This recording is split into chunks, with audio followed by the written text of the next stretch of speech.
But nothing has happened specifically on a trip, except for I was in Mexico City, probably like I forget what year the earthquake was in, but like 2017, where there was that massive earthquake. And I was staying right at the epicenter. And I watched buildings around me fall and people get smashed. And running out in the street with like blood and screaming and just living what the apocalypse would feel like, where rubble, death, chaos, things exploding in the horizon, fucking helicopters zipping around. It was crazy, actually, because it just showed how quickly our little thin veil of civilization can completely just turn to chaos.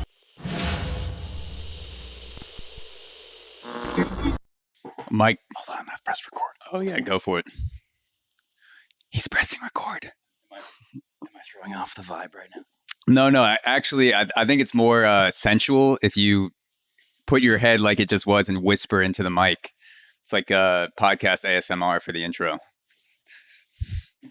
right. I mean, if we were live, it would be a bit different, right? Yeah. No, I mean, if you're live, anything goes, because it's like at that point, whatever comes out comes out. But because of the power of editing, and trust me, I've done it a couple times before. You're 20 minutes into the podcast, and you realize that you forgot to turn your camera on, and you're like, let's just run that back and, pretend like we're meeting each other for the first time again. Exactly. Yeah. It's almost like, it's like if someone had short-term memory loss in person, what was that movie? 50 First Dates? Did you ever see that with Adam Sandler? Is that yeah, man, forever ago. So you remember that one guy in there with short-term memory loss where it's like every 7 seconds, his memory just wipes and starts over, so he's constantly reintroducing himself. The funny thing is, those rom-coms, man, I'm pretty sure every single rom-com for the past 20 years has starred Adam Sandler and Jennifer Aniston having a relationship that is not so good, and they break up and get back together and think love is not perfect, but it's us, and then happily ever after. It seems like the formula's been set. Adam Sandler, Jennifer Aniston. The formula's been set, and it's also setting itself into the minds of I feel like everyone who consumes the sort of Netflix rom-coms, and myself included, just has these pre-established narratives about what it means to be in love. And every time the movie always ends with the guy getting the girl. And then it's like, well, now what? Now, like, the interesting shit starts, like the shitstorm. Yeah, exactly. The shitstorm away. It's like stopping a movie right as the ship gets to the fucking eye of the storm, and you're like, well, now they're in the middle. How are they gonna fucking get out of this shit? So yeah, but we're sold the romantic Disney idea of love, and that's happily ever after. Though we never see the after, and it's not always that happy. Yeah, and I mean, shit goes down, and I know, obviously, with what you do for a living, you're, I'm sure, more than used to things turning out differently than what you've imagined with all the adventures that you've been on. That, like, the sketch that's running in the background of your mind when you're actually experiencing it and you go out, I'm sure things just get completely flipped on their head.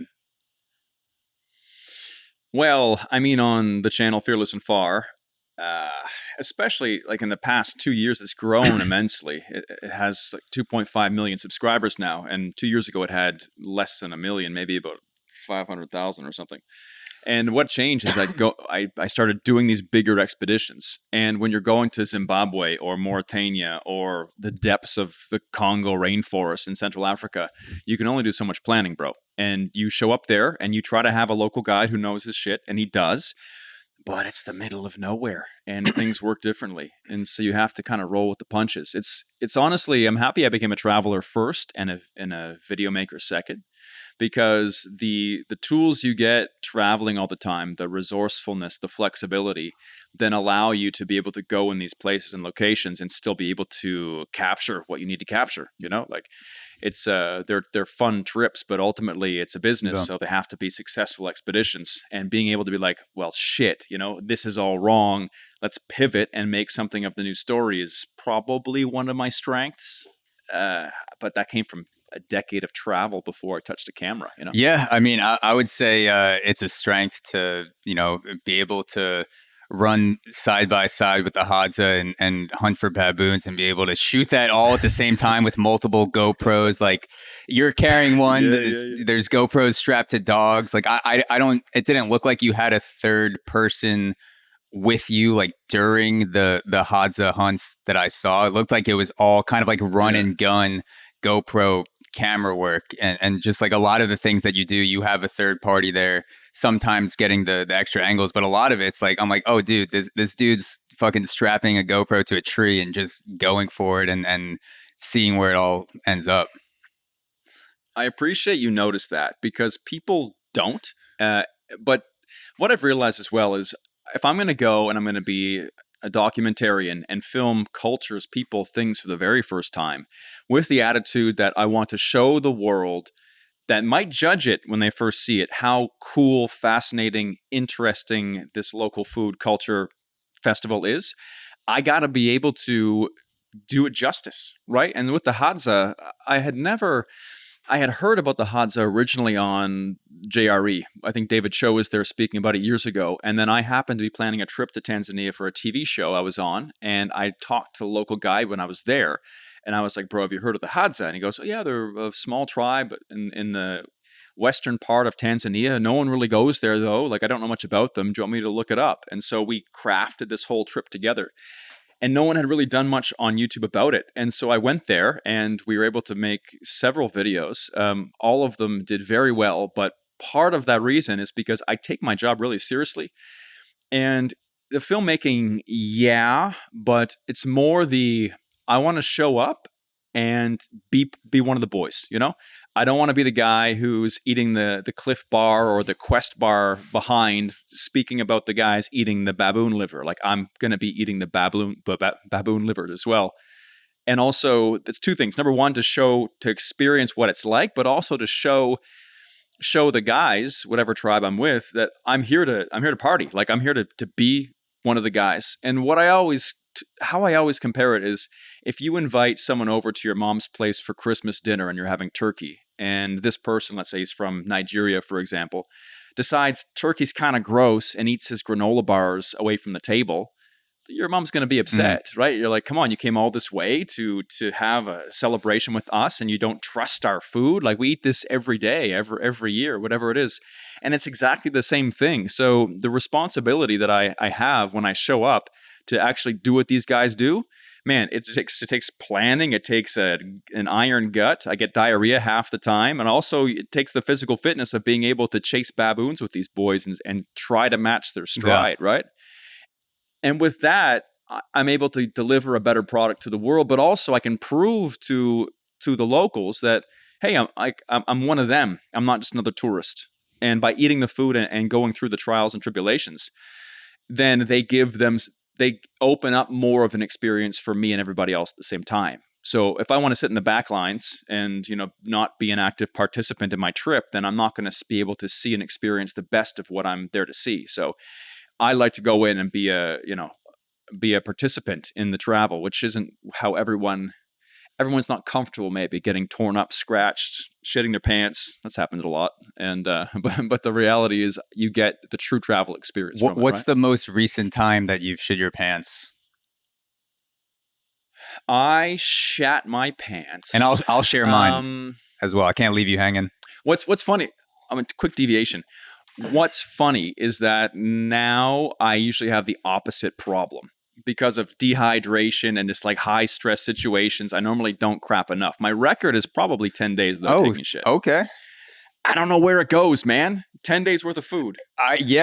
Then I almost pray for diarrhea. Yeah, I imagine it's just, it's all getting packed in, consolidated in there, kind of like, freeze dried. I feel like the body is pretty good at figuring out where you are. So I've had instances where, like nothing as extreme as what you're doing, but I'm camping and, we're out for 4 or 5 days and I feel like my body knows that I'm not going to take a comfortable shit.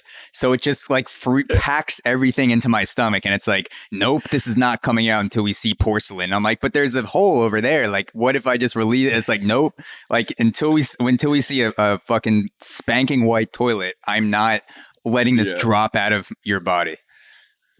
Exactly. Especially if there's mosquitoes, man. Because hauling your ass out when there's mosquitoes, it's the Yeah. worst. The most recent time I shit myself was probably quite a while ago, like probably 5 years ago. It's been a bit. And it was in Indonesia. And I was going on the back of a motorcycle with a friend of mine on the island of Sulawesi, which is the one that's kind of shaped like a llama in the middle of the country, which very few people go to. And there in the central part, there's a particular tribe of people in a place called Torajans that have very interesting death rituals where they believe that when someone dies, they are just sick, and that by keeping the body in the house for up to 5 years, you can still get lessons from your dead grandma or grandpa. So we were going house to house visiting these tribes of people where you walk in and there's a 5-year-old dead body in the back room and like, oh, hi, grandma. How's it going? You have a visitor. And I'm like, oh my what God. the fuck? Are these bodies preserved? But for them, Are it's these normal. bodies preserved, or are they just rotting out in the open? They would, I think they rub some sort of local herb compound of spices and plants to be able to have some sort of preservative and also a lot of perfume because, yeah, that shit stinks, man. Yeah. And bugs get in there too. And but again, they don't think the person's dead until they have the funeral. So in this particular case, there was a man and a woman side by side. Grampy had died like 5 years ago, and Grammy had died just, I think, 4 months ago. 5 years ago and 4 months ago, yeah. And the reason why they were keeping them for so long is because they wanted to have a double funeral for both of them together. So one was waiting for the other to die, or the family was. And then from there, they spend, I think, $50,000 on these giant, elaborate funerals. They sacrifice 50 water buffalo. They put them into these cliff graves in the side of the mountains. And then the reason why we were there was to see that. But also, every August, the families get together to these rock tombs where the whole families are buried. And every 5, 10, 20 years, they take the bodies out and they put them in new clothing. Oof. So this particular family, we watched them put in the body. And then a few days later, they were taking out great-great-great-grampy from wherever ago and redressing the bodies. And so you're having a family reunion with skeletons, and you're putting on, like, you're smoking Grampy's old cigarettes, and you're putting his hat on your head, and Wow. it's quite shocking for someone like me. But for them, it's like a family. Like, why would you be so scared of your ancestors, right? Like, I got in a bit of trouble because I was there and I was watching some woman take out her grandfather's body, take off the sunglasses off of the skull with the still bits of flesh, put it on her own face and say, look, I'm wearing Grampy's sunglasses. And I was like, Jesus Christ. And they're taking the skull and talking like it's a puppet and all this stuff. And I was a bit shocked, of course. And my guide got a bbit mad at me because he's like, why are you being so weird about this? And I said, well, listen, these are dead bodies. And I don't know, it's all a bit much for me. And he goes, do you know what's worse? What's worse is someone dying in your culture where you rush to put them in the ground in a few days, you bury them and you barely ever come back. You know, they're your blood, they're your ancestors. They went through struggle and strife, and you just throw them away like you don't want to see them anymore, and you barely ever go back. Here, we bring them their favorite things, the food, the chocolates, the cigarettes, whatever. We hang out, we tell stories, we see them again, we change their clothes, we honor our ancestors where you don't do that. And he's right? Like, I don't know where this idea came from. Maybe it's because we associate diseases with dead bodies, which I thought was true until we were just sorting through them with our bare hands, and no one seemed to get sick, myself included. Yeah, I mean, I feel like I don't know what I would do if I walked in, let's say, to my grandparents' house, and my grandma who passed away was just 3 years later, they took her out and put her in the chair, and people are talking to her. They're treating her like she's still alive, including her in conversations, and, you know, like kicking the conversation back to her and be like, what do you Yeah. and taking off her glasses or taking off a hat and just like wearing it. That is so, it's so foreign to me, and I want to say it's weird, but like you said, if they came to the Western world, if they came to a place like New York and they went to a funeral where you're putting someone in a box less than 24 hours after they died and you're putting them in the ground, they would probably go like, what the fuck is, like, what is happening here? Like, this is insane. You're not going to hang out with Grammy for, a couple years. You're not going to just, chill with her. And I, maybe it's because our view of death is so unexplored and so uncultivated in the Western world that we're just afraid to have any reminders of it around. That like we just want to pretend we're not going to die, but I don't know. It's a weird thing. Yeah, man. And we use words like they passed or we lost them. And I think that's very destructive to the human experience because then we can't handle death. And therefore we grow up into these people who are terrified of even thinking about the one thing that's inevitable in our own lives, right? And like you said, hauling Grammy up and keeping her for 5 years in the house, the reason why they would do that is because there's family members from all over the world, right? Indonesians and people from third world countries, a lot of them travel and work overseas. And so there was a few family members that couldn't get back to say goodbye. So they were waiting, like they had to save to get back. And so they were waiting for the other grandpa that died, but also so all the family members could get back. Because if you miss a funeral, like you're never going to see them again. And so it's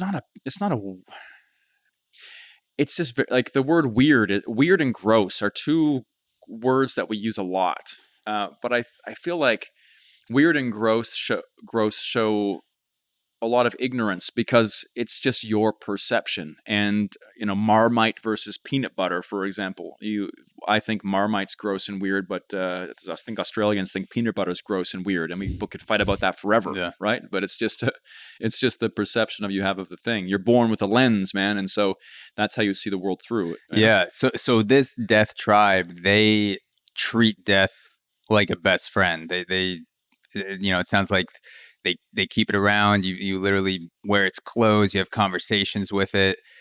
What did it feel like? Like once you got past the initial shock of seeing death portrayed in that way, what did it feel like being amongst it for the days that you were there? Just like regularly, whether it was the festivals going on or funeral or things that you're seeing, like what were you seeing that was associated with death? What are some of the things you were feeling as you were sort of exploring that tribe's way of life? Part of the reason I like doing the style of content that I do is because I think a big part of travel is discovering your own truth.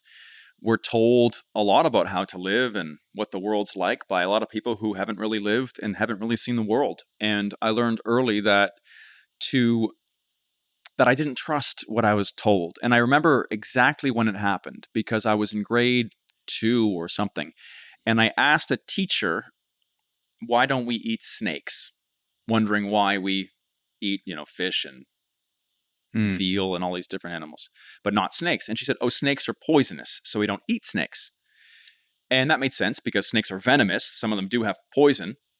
And then full circle, a couple of years ago, I found myself eating green mamba in the Congo, realizing that most of what we're told is just bullshit people make up to tell kids or to control people. And travel is the ultimate expression of that, going out and finding your own answers. And so when I'm putting myself in these situations, I love learning new perspectives about the world. And that's why I've become so passionate about making content. It's because not everyone can go and get to these places, number one, afford to, or just the physical labor of getting to some of these remote places. But there's lessons that we can get there that I can bring back and give people. So in this case, we hear so much about death, and then I'm here and we're going through a cliff grave, hauling out bodies, getting bitten by the same ants that are chewing on dead grandma. Yeah. Realizing that's probably how a zombie apocalypse starts. Oh yeah. And it's fine. And so when it's fun, when I have all these judgments and then I'm with locals and I'm timid, but they're doing it and I follow suit and then I'm fine. I'm like, well, wait a second. Then where did I ever learn that this was wrong? You know what I mean? And then you start to ask, well, who's right and who's wrong? Because they think I'm wrong, I think they're wrong, and maybe there is no right and wrong. Yeah. Maybe I'm more wrong for thinking that there was all this negative bullshit surrounding this thing that we're doing, when ultimately it's fine. Yeah.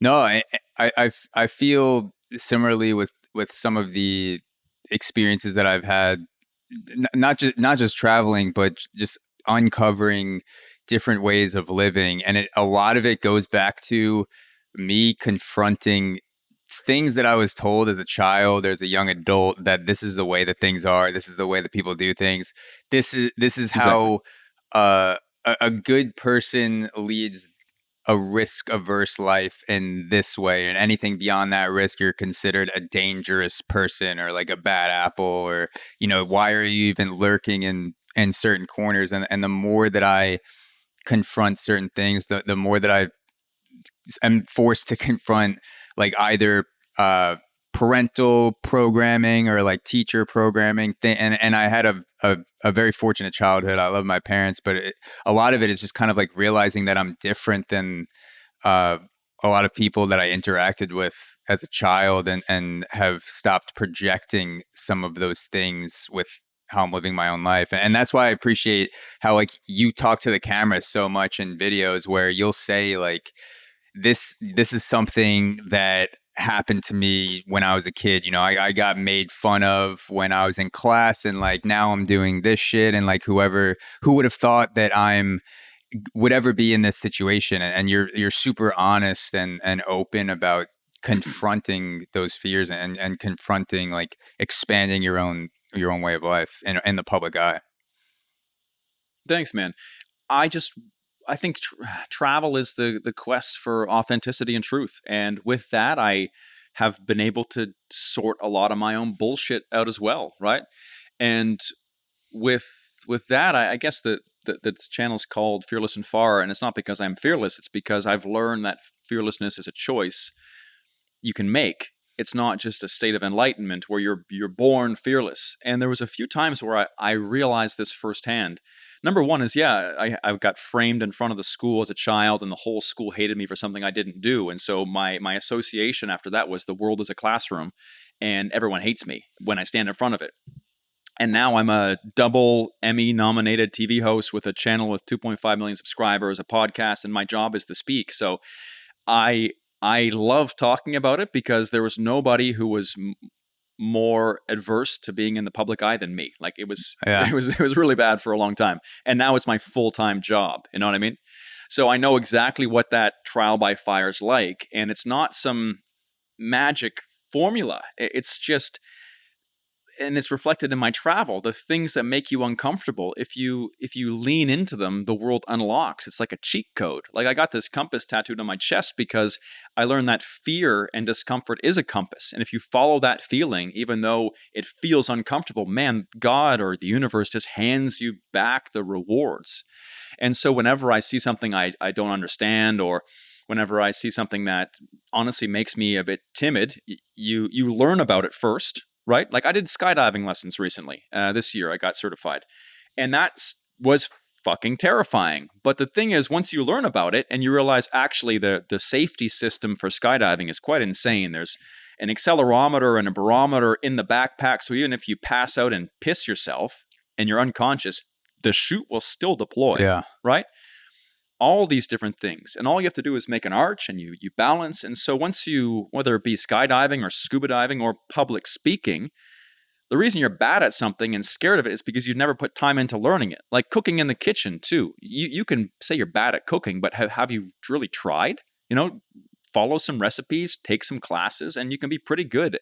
Often even better than the people who were born talented, because you know your weaknesses. And that's what happened to me. I wasn't good at public speaking. And then what happened is I knew I was shitty, so I overworked and read and took classes and studied how to tell story, all this. And here I am now, and people are like, oh, you're a natural. And I'm like, well, not exactly a natural at all. But it's amazing what you can do when you lean into the things that make you uncomfortable.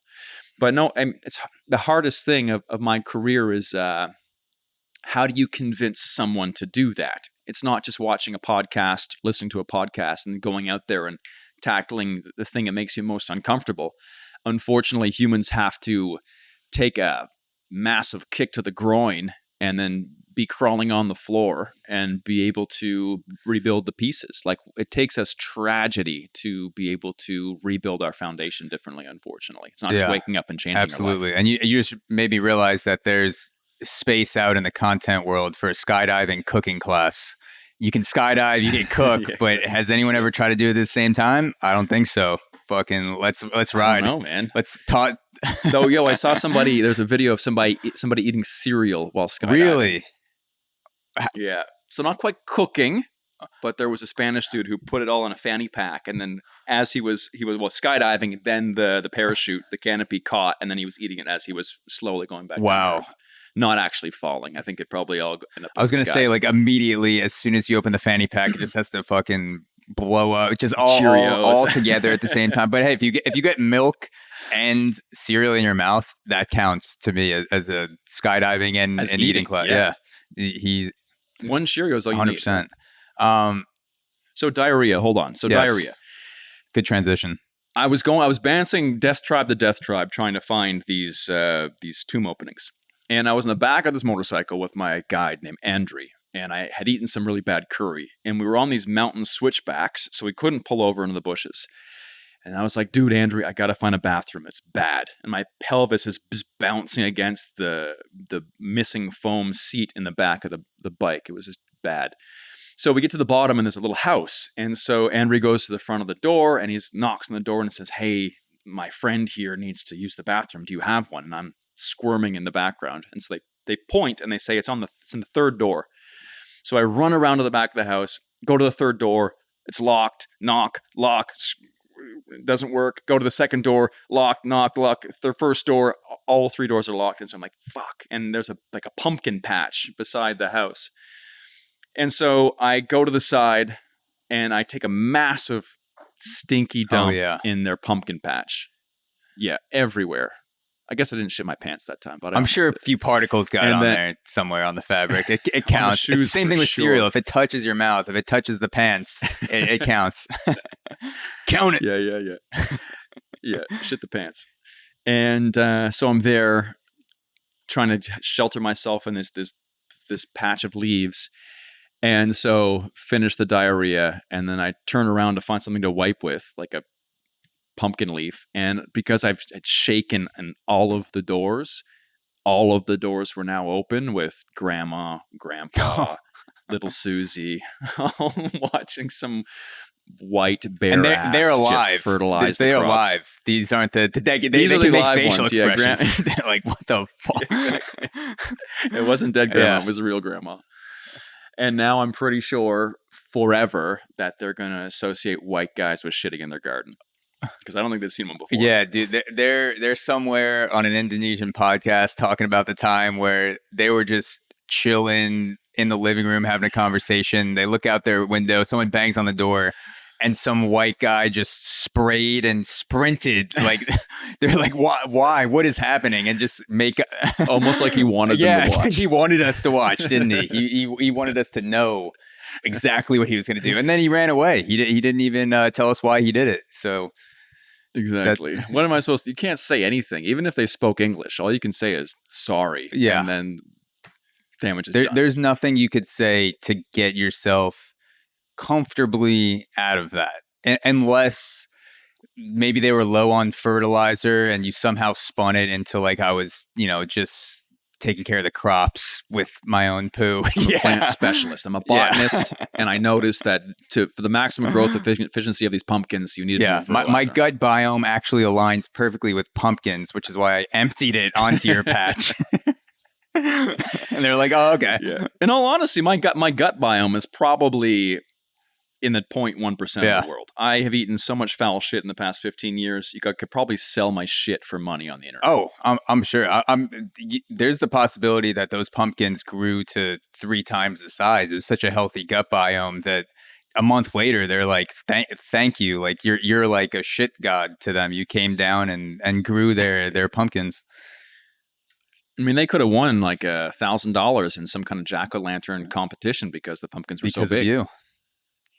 Mm-hmm. Um, I'll yeah, check in. Next vlog, I'll do yeah. that. I'm looking forward to that. And speaking of blogs, first, everyone just go out and binge Fearless and Far on YouTube, because I set out time this past week and a half where I was like, all right, for the next hour or two, I'm just going to go through Mike's videos. And then I look up and it's like 3.5, 4 hours. And I go, all right, well, that was double the time I planned, but no regrets at all. I'm just going back through like almost 10, 11 years from where it started up until, your last video, which was a few weeks ago.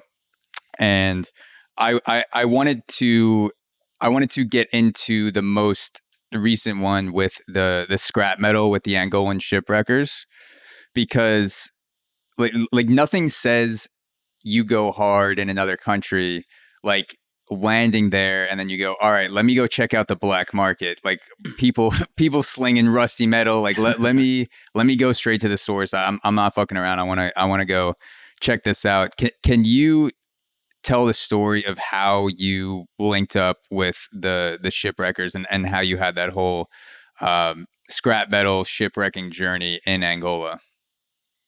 Yeah, man, that was a pure adventure. And when I say pure adventure, I mean it was not planned. It was a last minute pivot into something that was unexpected. And those have often proven to be the best adventures. The last one that was like that was in Congo, where we got detained by a governor in the middle of nowhere and had to escape in the night, and we got lost in Congo and had to train a crocodile for a bed in the jungle. With just a a normal trade. So like that kind of typical trade. You can't plan that shit. Like you can't plan it. And the problem with these kinds of adventures is it's like I can't. Now it's a big thing, like I got editors that helped me out. In the beginning, it was just me, right? Me, like the Hadza, it was just me. I was editing. Maybe I had like a first draft editor then, no videographers. But now I've got guys making maps. I got an editor, soon to be 2 editors. I got a videographer. I've got a big team. And so when I go to Africa, it's like a 20K expedition for a couple weeks, being able to have reliable water and food and beds, and it doesn't even work out that often. And so it's hard for me to just leave too much space open for just serendipity, right? Back in the day, it was more flexible, but now it's a bit more difficult. Anyway, getting back to the story, Angola was someplace I wanted to go for a long time because they only really opened to tourism in 2019. It had a massive civil war until 2002, and millions of people got wasted. It just was bad. And then in 2019, they made visas much more accessible for tourists. And then the world shut down, right, with COVID. And then we planned this expedition. So going to these African countries where there's not really any content is exciting, but also difficult because we have to go there and deliver, and we don't really know what we can do. So there was a few pins on the map. There was a waterfall, the second biggest in Africa, that I just posted a video yesterday of this. It's after the Shipwreckers, but it's camping underneath Africa's second biggest waterfall, which you can't do. Like imagine trying to do that in like Niagara Falls. It's impossible. It's just in these countries where there's no rules, you can do whatever the fuck you want. And also going in and spending some time with tribes, and we did some rites of passage with like the Mukubal tribe. Saw a circumcision of a bunch of young boys with the Mwila tribe, which we didn't expect either. We showed up and they're like, "Hey, do you want to go? There's a circumcision tomorrow morning. You want to watch?" And yeah, like, sure. That's anything else? I mean, yeah, but like, how can I? It's hard to put that on YouTube, but we did. Didn't show any bits and pieces though. And so with the shipwrecking, it was the last thing on the menu, and I knew there was a beach called Shipwreck Beach, and there was shipwrecks that were just dumped off. And there's a few places in the world you can see this, like Bangladesh is another place where you've got a giant oil tanker or something, a container ship, and it's dilapidated. And just like a building in a big city, it's a huge thing. How do you get rid of it? You can't just make it vanish. You have to put it somewhere. You have to demolish it. And to demolish a building, it costs money. And to dismantle a ship, it costs money. So you can just find an old abandoned coast like Angola and be like, oh, shipwreck, whoopsie, Yeah. bad storm, and just dump it and then leave. And that's what we saw on Google Maps, where these giant, just towers of steel, these massive boats, like hundreds of feet long. So you could actually see these on the actual map where you set it to the topography. You could see the physical ships. Oh, for sure. Some of the boats were like 300, 400 feet. Like they were like massive Wow. things, man. And so, but that was Google Maps, and there was a main kind of, let's call it, popular beach to see these things. But on Google Maps, all up the coast, there was another 50 or so boats that weren't at the main place to see them. And that's a lesson for anybody listening. If you want to find an off the beaten path adventure, whether it be a natural landmark or something like this, there's usually the place where people normally go. But if you look around there, like a stone arch, for example, in, let's say, Utah, there's more. There's definitely lots more. And maybe they're not 100% the coolness, but they can be 80% the fantasy and have nobody else there, right? So whenever I'm trying to find something different, I look at an attraction and then just see if there's more of it around. And you can check on Google Maps. So we found, another 20, 30, 40 boats up the coast where no one went. And so we got a 4x4. Well, originally we were supposed to take a boat. Then the boat guy canceled last minute. We couldn't get another boat. So we had to find a guy in the street to loan us a 4x4 because we'd given ours back. It was a whole mess of a day trying to work on logistics. But we're like, we'll show up and we can see what happens. The idea was to go and do some urban exploration of these boats, assuming they were just abandoned. But we get down to the coast and I fly the drone up and there was no boats left. Like looking on Google Maps, there should be boats where we were, but there was none. And we're like, oh shit, what happened?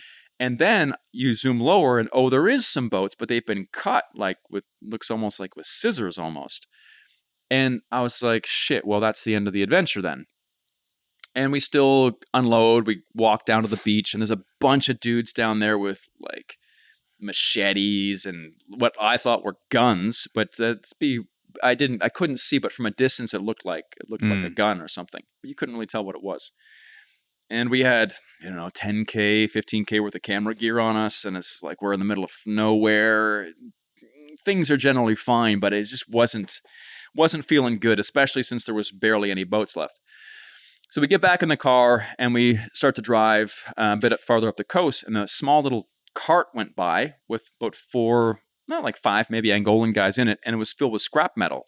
And they look at us and they're like, who the hell are these guys? Because they don't see many people like us. I pop out and we start making friends. They speak Portuguese. I speak English and French and Spanish, and my videographer speaks a bit of Portuguese. So we can kind of banter back and forth a little bit. And they were super nice guys. And realized that these guys on the beach didn't have guns. They had like welding torches, like homemade welding torches from oxygen tanks. And so we were able to connect the adventure. Those guys were going home, but they said they had some buddies down the road and they probably wouldn't let us film, but we can go say hi. And so we went to go say hi. We kind of held the camera stealth mode.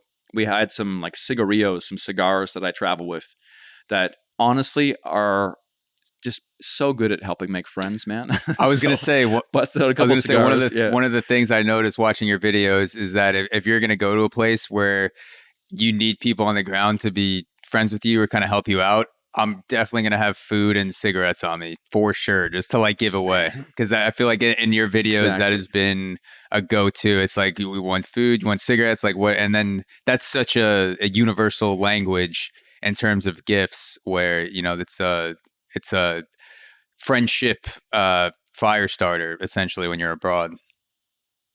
Exactly. Like the peace pipe of ancient times. Yeah. It's you show up with tobacco and people are just, they accept you in, it's a welcoming gesture. It's hey, please, I brought these for you. Can you show me your world? And so that's exactly what happened. We offered them a couple of cigarettes because they were smoking, and they took us right down to the beach, and they showed us how they were carving the ships. Ship breaking is what it's called. So they have a homemade torch with it's attached to an oxygen tank, and they just cut out big pieces and they bring them back up and they sell them on the black market for like a truckload is like $50-$60. Yeah. And they were finished for the day because their tanks were empty, but they pointed out to another group who were still out in a shipwreck in the water who were there still cutting. And they said, do you want to swim out? We can go see if they let us on to sea.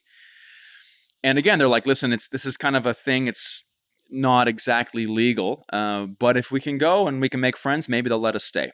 And so we go out and we board this ship, and the guys are so stoked to see us. Because again, it's so strange that a couple white guys would be just swimming out to an abandoned ship in the middle of the ocean. Yeah. And they were like smoking joints, and they had like alcohol, and it was just a fucking party for the last like 2 hours before the sunset. I mean, you got to get a buzz on to shipwreck. That's the best way to do it. Exactly. Yeah. And so we were helping them, and they were so proud to show us what they were doing. And again, it's cool when you can kind of speak the same language a little bit too. Because it used to be a Portuguese colony, Angola. And then eventually everyone is yelling and screaming again, and this boat came up, and they loaded all of the scrap metal into the boat, and they're like, you have to get in the boat too. So then we jumped in, and then along the beach after about a kilometer or so, they're like, okay, now you have to jump out and swim to shore because now we're going to town. And so we all jump out and we swim back to shore. And it was awesome. It was perfect, man. And that is just another data point in my life that I always try to explain to people, that the biggest hearts are in the farthest away places. We think that these locations like Mauritania, Angola, Turkmenistan have mean, nasty, dangerous people, but it's always the opposite, right? Always. You go to these places that don't receive tourists, and you just get treated like the ultimate guest, right? If there was a guy from Angola who found himself in your neighborhood, rural neighborhood where you grew up, right? And you see him lost walking around with a map, obviously not from there. Are you going to go steal his shit? Or are you going to be like, hey, man, yeah, how did you get here? Let me help you. Can I call you an Uber? That's how the world works. Like, what do you need? Exactly. Yeah. Yeah. Obviously, you are very lost. Like, what can we do? You're not going to steal his stuff, right? So people always get mad at me for saying the world is not a dangerous place. They're like, oh, actually, you should. Yeah, you're like, listen, there's going to be exceptions for every rule in the books. But speaking from someone who's been to some of the most dangerous places in the world, the average person is so kind and hospitable. And yeah, of course, there's some bad people who will jack your shit, right? Mostly in big cities. But I've had the only type of crime I've had committed against me is like opportunistic hyena type shit, where it's like my suitcase gets broken into in the airport, or someone like tries to pickpocket me, like things like that. Not actually anything confrontational and aggressive, actively trying to cause me harm. It's all just people who don't have enough trying to make a couple bucks for their family, right? Yeah. I feel like, I mean, for myself, I definitely am desensitized to the level of crime where I'm from. I grew up around New York my whole life, and then moving to New York City, there's crime that happens all the time. You just don't see it because statistically it's never going to happen to you, or maybe will happen once or twice, depending on like how much you're exposing yourself to public transport or just sketchier areas of the city. And then I go to a place like Colombia, and we're like walking through Bogota, and I'm looking at what people are talking about that have been there beforehand. Like millions of expats go a year, and they say, don't dar papaya, don't put your valuables out in the open, don't go to sketchy areas at night. Basically, all the stuff that I do in New York anyway. So I'm like, so it's really, I mean, it's a different place, but in terms of safety, it's not that different. Obviously, there are more extreme parts of the world where your percentages go up slightly in certain areas, but in terms of like my actual behavior, a lot of those things stay constant. Yeah, exactly. And in big cities where people can't grow their own papayas or chickens, where they are desperate, right? Then you can run into more trouble. But in the rural places of the world, again, the Pakistans or whatever, people are just so friendly, man. It's just when people get crowded into one big space and there's not many opportunities, they get desperate, right? Another thing I wanted to point out, because it's hard to conceptualize unless you're actually seeing the video. So people should definitely go check out the shipwrecking video on Fearless and Far. the tanks are like, they're not just big, they're gigantic, and these aren't like the little small welding guns that you're picturing people holding when they put the thing over their face and they're just like shooting this little pipe shooting fire. They're like full-size guns attached to like basically human-sized tanks, and somehow they're swimming to the ship offshore, which I'm not sure how far that is, but it looked like it was at least a couple hundred yards that you had to swim from the shore to the ship. And then on the video, I think you said there was also rusted metal in the water leading up to the ship, because obviously when you're looting a ship and you're carrying stuff back, things are going to drop, and you keep your feet kind of above water while you're swimming. So the whole time I'm watching this and I'm like, this is fucking, like, this is gnarly. This is, I'm amazed and impressed at how steady and calm that you stay in situations where you have, you know, I'd be thinking, I'll be trying to like memorize, like, when was my last tetanus shot? Like, how long do I have to live if I get some like metal-borne disease? How are we, you know, what if something goes wrong on the ship? Like, all this stuff. So I'm just amazed at how you stay so centered, not only while you're experiencing it, but while you're also creating the content alongside it. Yeah, the creation of content is a whole other level on top that distracts you and also seduces you into being stupid and reckless, right? And in that case, again, we didn't plan to swim out into a rusty death trap, and it was probably 300 meters swimming or something like that through quite a strong current with waves and hidden metal knives, giant slabs of rusty metal under the sea, right? And the guys even were trying to tread water like synchronized swimmers, keeping their feet out of the water and kind of like a strange little doggy they're paddle, doing like a so V doggy paddle, like keeping their yeah, it's crazy because the water was quite murky. And when we got close to the ships, the surge sucks you in and pulls you away, and so it was very sketchy for sure. But I guess one thing, the reason why I'm able to do this is because I'm actually super risk averse. And with that, we had a little consultation. I was with my videographer, Ben, then, and we have a little safety consultation whenever we do things where it's like, okay, here's what's happening. Here are the risks.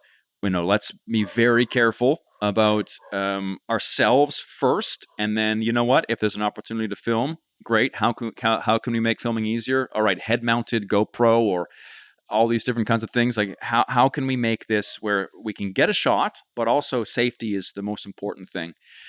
And the human element is always the most unpredictable, because you can't control what people do. You can control, and you can't always control your environment, but you can understand your environment more. Like, for example, I have about 1,000 scuba dives. I'm also a free diver. I also grew up next to the ocean, where some of the highest tides in the world, up near Maine and New Brunswick in the North Atlantic. So my understanding of how the ocean and waves and currents work is very high. Not saying I know everything, but at least I have a conceptual understanding about what to expect. And if I know what to expect, then I know what precautions to take. And that's how I approach pretty much most of my adventures, because a lot of it's pretty extreme, or people do call me crazy and almost like jackass-like. But the reality is I train very seriously to be able to be as safe as possible, because the last thing I want to do is hurt myself doing something stupid. And that one in particular was you had to be very careful. And especially on the wreck, as we were walking around, very high chance of just putting your foot on a weak spot and it breaking and fucking impaling your leg on a giant rusty stick. And then how are we getting out of there? Like, you're going to have to swim back to shore, then hike like an hour, and then get in it's just like, if there was for example, a really bad laceration or something, you would just bleed out. Like, so you have to take it very seriously, and also be very aware when you're filming, because it's easy to get captured in the moment and just step somewhere you're not paying attention. But the times I felt in the most danger were always the times where it was me not being able to control people. So the most danger I've felt is I was at a festival here in Mexico called the Bulls of Fire Festival that happens in Tultepec, which is the fireworks capital of the country. And if you've ever seen videos of firework markets exploding in Mexico, especially like it was like 5-6 years ago now, it's at this place. Everyone makes fireworks. And there's this one night during this full week fireworks celebration where they do this running of the bulls style event, except for the bulls are as big as trucks and they're completely filled with commercial fireworks, like the big fucking fireworks. And the sun sets and they push these rocket fueled bulls out into the stadium, the town so they're square. Mechanical bulls, right? They're not like shoving fireworks up. No, they're shoving. So there's handles on either side. These things are as big as trucks, and they're like a pinata filled with fireworks. Okay. And they light them, and everyone has to run away as they explode. And every year, people die, people get burned, they lose eyeballs, and all that kind of shit. But it is a hell of a show. Yeah. And there's an old video about that. So I showed up with goggles on, safety equipment and shit like that. And I had my camera, and the first thing I always do is I go in there and I just, without filming, just kind of get a lay of the land. Okay, what is this like? Okay, so I started to see some of the risks. Okay, so there's lots of smoke. The fireworks start shooting out of nowhere. They can get caught in your clothing. All right, people start pushing. I'm a pretty big guy. I can manage that. And once I understand kind of the risks, then I can go in and film it and not be so worried about getting hurt. So I was filming this for a couple hours and I was getting burned, and it was just like, a burn is fine. Losing an eye is not fine. Getting hit by one of these bulls, not fine. But then after I was capturing some of the stuff, I got hit in the sternum with the tequila bottle. Because some random fucking dude just whipped a tequila bottle half full across the crowd, Damn. right in the sternum. And I took that and I was like, okay, shit. And then I was being a bit more careful. Then I took a beer bottle to the back shoulder. Yeah. Bam, and then I was done. Like, you can't control that. Like, a mob is dangerous. And people started just throwing fists at people. It turned into like a fucking gang fight, man. And again, with the people throwing fists, you can get out of the way. When it's a tequila bottle thrown from across a town square, that thing hits you like harder than a fist. Take that to the nose, the back of the head, you're fucking done, right? So, yeah, I was out. I couldn't control that. So were there actual bulls running around like the one in Spain where they do it in Pamplona, or was this more just the piñatas and then the fireworks are blasting from the piñatas and it kind of, havoc goes from there? Yeah, no live bulls, just bulls, paper mache bulls, paper mache and rebar bulls, filled with fireworks. And check out the Bulls of Fire Festival. If you type it in, you'll probably find my video. Yeah, maybe, but it's and again, put a head-mounted GoPro on and help the boys push the bull, and got some great burns from it, and it was just insanity. Yeah. Man. I'd rather take my chances with an actual bull in Spain than a mechanical bull stuffed to the gills with fireworks. Like, Jesus Christ! Like, at least the bull has to catch up to you to kill you. That could just launch, God knows what in your face or your eyes, whatever. Oh man. Yeah. Welcome to Mexico.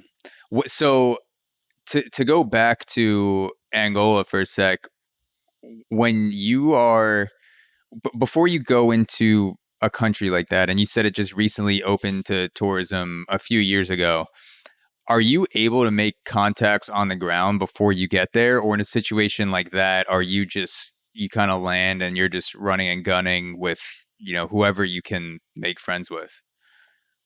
Yeah. Generally what happens is I have a few people I work with in Africa. My friend Gumbo, who I met on set for the BBC in Tanzania, who we then started traveling independent for YouTube for. And he's very big expert in East Africa, across Africa, but like, he's Tanzanian from there. And also has contacts in Kenya and Ethiopia and all these other places. And then in West Africa, well, I guess Southwest Africa, I work with a guy named Obed, who is Congolese living in Rwanda. And so from there, normally I message these guys because they have finding contacts is not so hard, but finding contacts who understand what I'm trying to do is hard. because I like, for example, I learned this very early trying to make videos in I think it was in Kenya, where it's like, all right, I want to go visit the Maasai tribe, and like, okay, great, let's go. And then they'll take you to the Maasai tribe that's right by the city that gets 5 tour groups a day. Mm. That's not, and then you get the same song and dance literally as everybody else, and it's not authentic. It's fabricated. How do you find the experiences that no one's done before, right? Because tourists generally, these tour guides don't want to take tourist places that they've never been because they can't control it. I was in Namibia trying to work with the Himba tribe. The Himba are these ladies who are extremely, let's say, aggressive, and they're very empowered. They want to marry every man they see. They want to sleep with you. They have their breasts out. They think ankles are sexy. So you have these like very strong, basically naked African women, and they have this whole ritual of the newcomers to the village sleep with the women. And I didn't even know this before I went. I just knew that they have intricate hairdresses. So there's this really funny video of me for 24 hours turning down the sexual advances of all these Himba warrior women. And then us trying to sleep in a cow dung hut that night, and then just more and more women flooding in and being like, can we sleep with you? Can we sleep with you? And so we had this giant cuddle puddle in the middle of So how soon from when you walked up to the Himba village do women start approaching you asking you to marry them? Oh, dude, within the first 30 minutes. They're like, hi, where are you from? Canada. Do you want to marry me? It's like, what? Excuse me? And it was a bit strange in the beginning because what do you say? Like, I'm not gonna marry, like, it's, how does it even work? Like, even if I wanted to marry one of these women, like, what would happen? And let's say I wanted to sleep with one of these women. The tribal cultural implications are just like, I would have to live there or they would probably hunt me down. You know what I mean? Like, it's just not going to work out. But where it got very difficult is that by declining the cultural invitation, I was offending the people. So again, a wanderer, a journeyer, a traveler, upon entering a Himba village, is given women to sleep with that night. And by declining, it was like, almost like I told you about the food thing. It's like, well, I never decline an invitation. I always want to do the thing. I want to try the food. I don't want to offend the people. But when it's like sleeping, I don't even know, like raw dog with, I don't know. I didn't know how it works. Yeah. Like, and the HIV rate there is like 50% or something. It was just very, very complicated situation, and quite hilarious actually as well. Yeah, I can imagine. There's a video about that one too. So the whole point of telling the story was that when I asked to go visit the village, the local tour guide said it was impossible because I wanted to sleep there. And I said, why is it impossible? And he said, because where will you sleep? And I said, in the hut. And he goes, no, but it's impossible. There's no bed there. I'm like, well, no, I'll sleep on the cow skin. And he goes, no, you can't sleep on the cow skin. I'm like, no, I'm going to. And he goes, well, there's no toilet, so you can't go. I'm like, well, no, I can shit in the bushes. And he's like, you're going to shit in the bushes. You're a white guy from Canada. You're going to shit in the... And I was like, yeah, man, like, let me do what they do. And his brain just didn't understand that a tourist isn't going to stay in a hotel. Like, so just the way it normally works on the surface is tourists stay in hotels. And they go do this for an hour like a human zoo, and then they go back to their hotel. And so asking questions and creating the experience where you're there, you're hunting with the Hadza, you're having a cuddle puddle with the Himba in a cowskin hut, you have to know how to ask the questions. And you have to know that generally, not just for travel, but in this world about anything, there's the presented opportunities, and then there's the ones that are unpresented that you have to know how to ask the right questions for. And that could be for finance or for travel, like anything. The options that seem to be available, there's always an option D that's not on the menu, right? If you know how to ask the right questions. And so if anything, I've just become the master of being able to do that, is generally finding a local contact who understands that I want to make a video and that I am capable of shitting in the bushes and sleeping on a cow skin in the middle of a cow dung hut. And then from there, working with even more hyper-local contacts to be able to facilitate that. And then without me having to jump in all of the time and say, no, like, let's smoke the pot with the Batanga tribe. No, like, let's actually get the nose piercing, which is something we did in Zimbabwe just 2 weeks ago, is this Batonga tribe where these ladies have these massive nose piercings as a rite of passage, and they all smoke these homemade water bongs full of like weed and tobacco. And we had to set that up in a way where they understood that this guy's going to come and do what the locals do. And once that is happening, everyone thinks it's the best thing ever because it's the true human connection, travel spirit.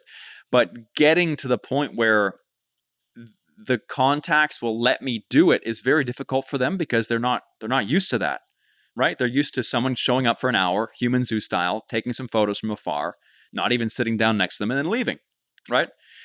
And often, like for these experiences, it's like I have my Africa contacts who understand the mission and the purpose and the attitude. Then there's a second contact, usually like more local in the city. Then a third contact that is in the specific village, for example. And then sometimes it's a whole communicational web of, the Hadza speak Hadzane, and we need someone who can speak Hadzane, and then another local language. And then from then they translate into Swahili, and then Swahili gets translated into English. So when you're going to these very remote places, the communication gets very difficult, and also finding the right contact because often they're not connected. We went to the ostrich-footed tribe last week as well in Zimbabwe, and there's no connection. If you want to go speak to someone, you show up at their door and you say hi, right? And so we had to arrive there and be able to facilitate things. In the case of the most remote ones, I often now, just to make the process much more guaranteed, I'll hire someone to go check beforehand. So in the case of the ostrich-footed tribe, which are these people who have feet that look like ostriches, it was this rumor, and there was a few images online from a decade ago or two, and I didn't know if it still existed, if it was faked or photoshopped, and so I had my local guy go there first to meet people and check and get what the vibe was, the situation, and then from there it was true, and we'd plan a whole expedition. But they were so remote, so it was still a lot of logistics. But quite like for these deeper experiences, they're quite difficult to be able to capture the way we do it. Yeah, and I imagine having a contact beforehand is so important to establish your intention, because obviously this is an extreme situation, but something like a Sentinel Island situation where, a Christian missionary, I think this guy went to Sentinel Island in off the coast of India 3 or 4 times and it made contact with the Sentinelese, the uncontacted tribe there. And like the 4th time, he just got filled with arrows, basically. Like the people who brought him on the boat, the Christian missionary said, "I'm good, you can leave me here." And as they're leaving, they just see him just get fucking stuffed with arrowheads. And they're like, "All right, like, good luck." And yeah, that's an extreme example. But to someone who doesn't know you're coming, or if you just show up on their doorstep, I imagine that can turn into a sketchy situation if you didn't have a contact who could kind of funnel you in beforehand or go check what the vibe is with the tribe. Yeah. And I haven't been shot at. Well, actually, that's not true. I have been shot at. Fuck. Not with arrows, though. Just with bullets. Kalashnikovs. Yeah. just bullets. Yeah, it's fine. But that's exactly the reason why, is if you don't have a local contact, you show up, and sometimes things go, great, but often they don't, because who are you? Why are you here? What's all this stuff, right? And so some quick examples is when I did get shot at, it was in Turkey, and I had this whole series that I still do now, which is trying to find the world's most epic campsite. And in the case of Turkey, I was going on my way to Georgia. I had a rental car. I was supposed to be meeting my local contact, who then had an issue last minute, and I ended up going to this place called Satan's Castle all by myself. And it was this fantastic, like, medieval castle perched on this like monolith of a rock and a little land bridge going over in this giant gorge. It was incredible, and it was in the middle of absolute nowhere. And so if you're going to be sleeping in places like this, if it's in a city, it's not going to happen. But again, in these very remote places where there's nobody, you show up and there's no ticket booth, so you just go do your thing. respect the Yeah. place, but it's a bit lax. And so to get there, I had to walk through this small little village, and then it was like just cow dung piles and tarp houses and stuff. And I saw some guy riding a horse, and he kind of waved, and I waved back, and I hiked my way to Satan's castle, and it's incredible. There's like murder holes and tower spires and tunnels, and it was the medieval fantasy. It was incredible. Mm. And then so I'm there, and I'm camping. I'm setting up my tent. And I bring this little wood torch, like the old school style, to kind of get some photos and some videos exploring it, like how it used to be explored back when it was operational. I had lost my flashlight, and so I went to go find it with this torch to kind of take some shots. Anyway, so it's not a head torch. You're literally just like carrying around like a fire. You set a stick on fire, I lost my and head you're just torch. like, let's fucking because it looks cool and it feels cool, right? Because that's how people used to get around the castle, right? Before the days of flashlights. And so I'm just exploring around, and I have the torch, and then I look over, and there's like this winding path that kind of goes along the edge of the rift, and then kind of comes up to the castle. But there's a chasm in between, and there's 3 guys standing there, and it's after dark, right? And I'm like, that's really weird because I'm in the middle of nowhere. Are they doing anything, or they're just looking at you, or what? They have flashlights, and they're kind of pointing towards the castle, and I wasn't immediately. I was just curious because I was in the middle of nowhere again. Then they start screaming because they see my little derpy torch, and they start shooting bullets at me. Jesus. And exactly. Yeah. And so what do? There's one way on and off this castle peninsula, and I have all my tents set up there. And now I know that they're shooting at me. In the beginning, the first shot, I was like, oh, maybe they're hunting or something. But the way they were screaming and the way that I could hear the bullets rip through the air over my head, it was very clear that it was me they were looking for.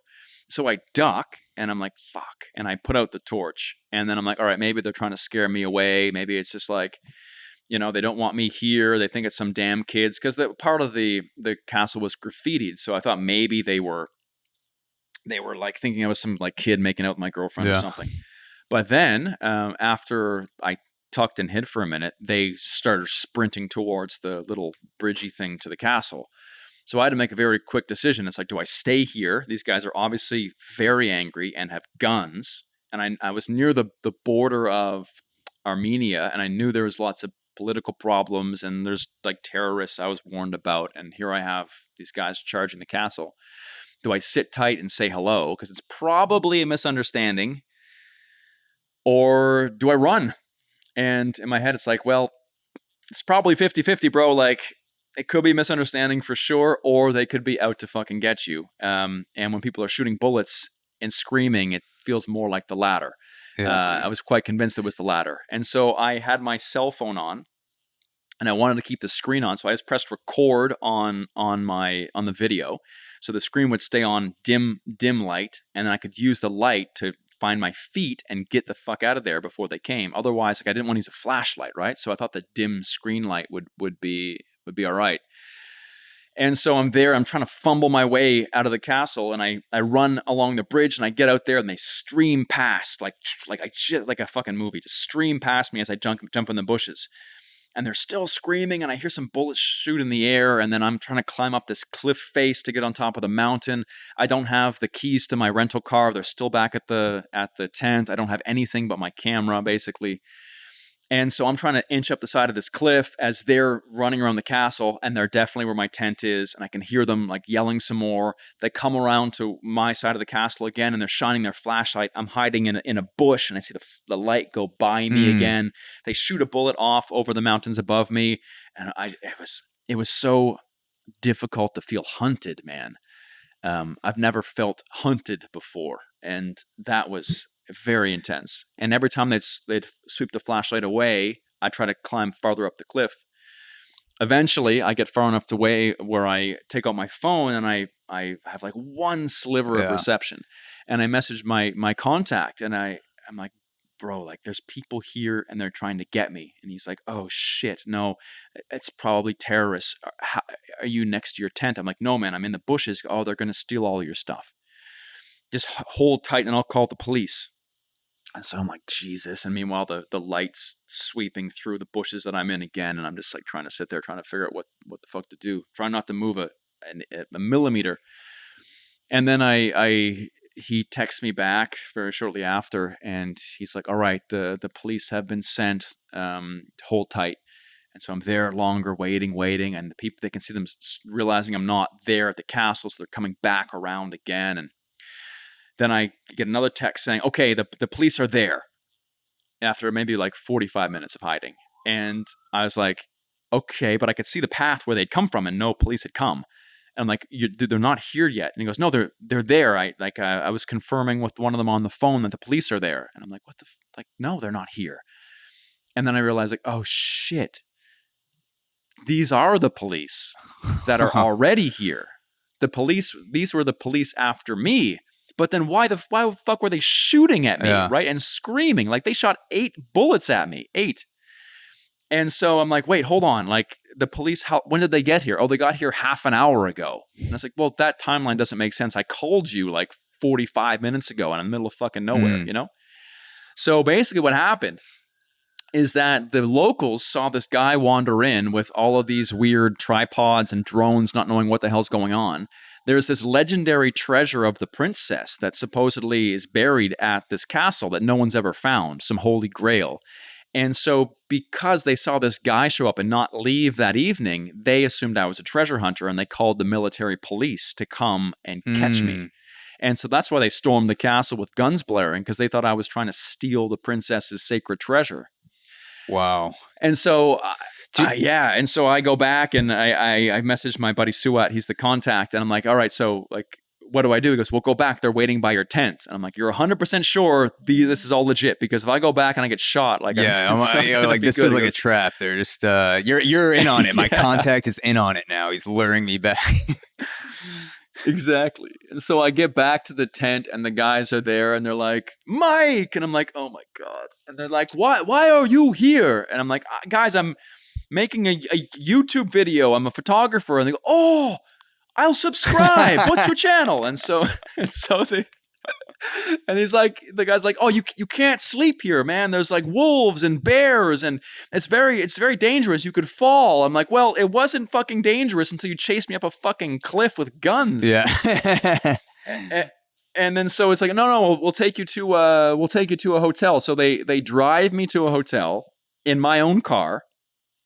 They haul out cigarettes and raki, the alcohol, and so we all get drunk and smoke cigarettes until like 3 a.m. and they pay for my fucking hotel room.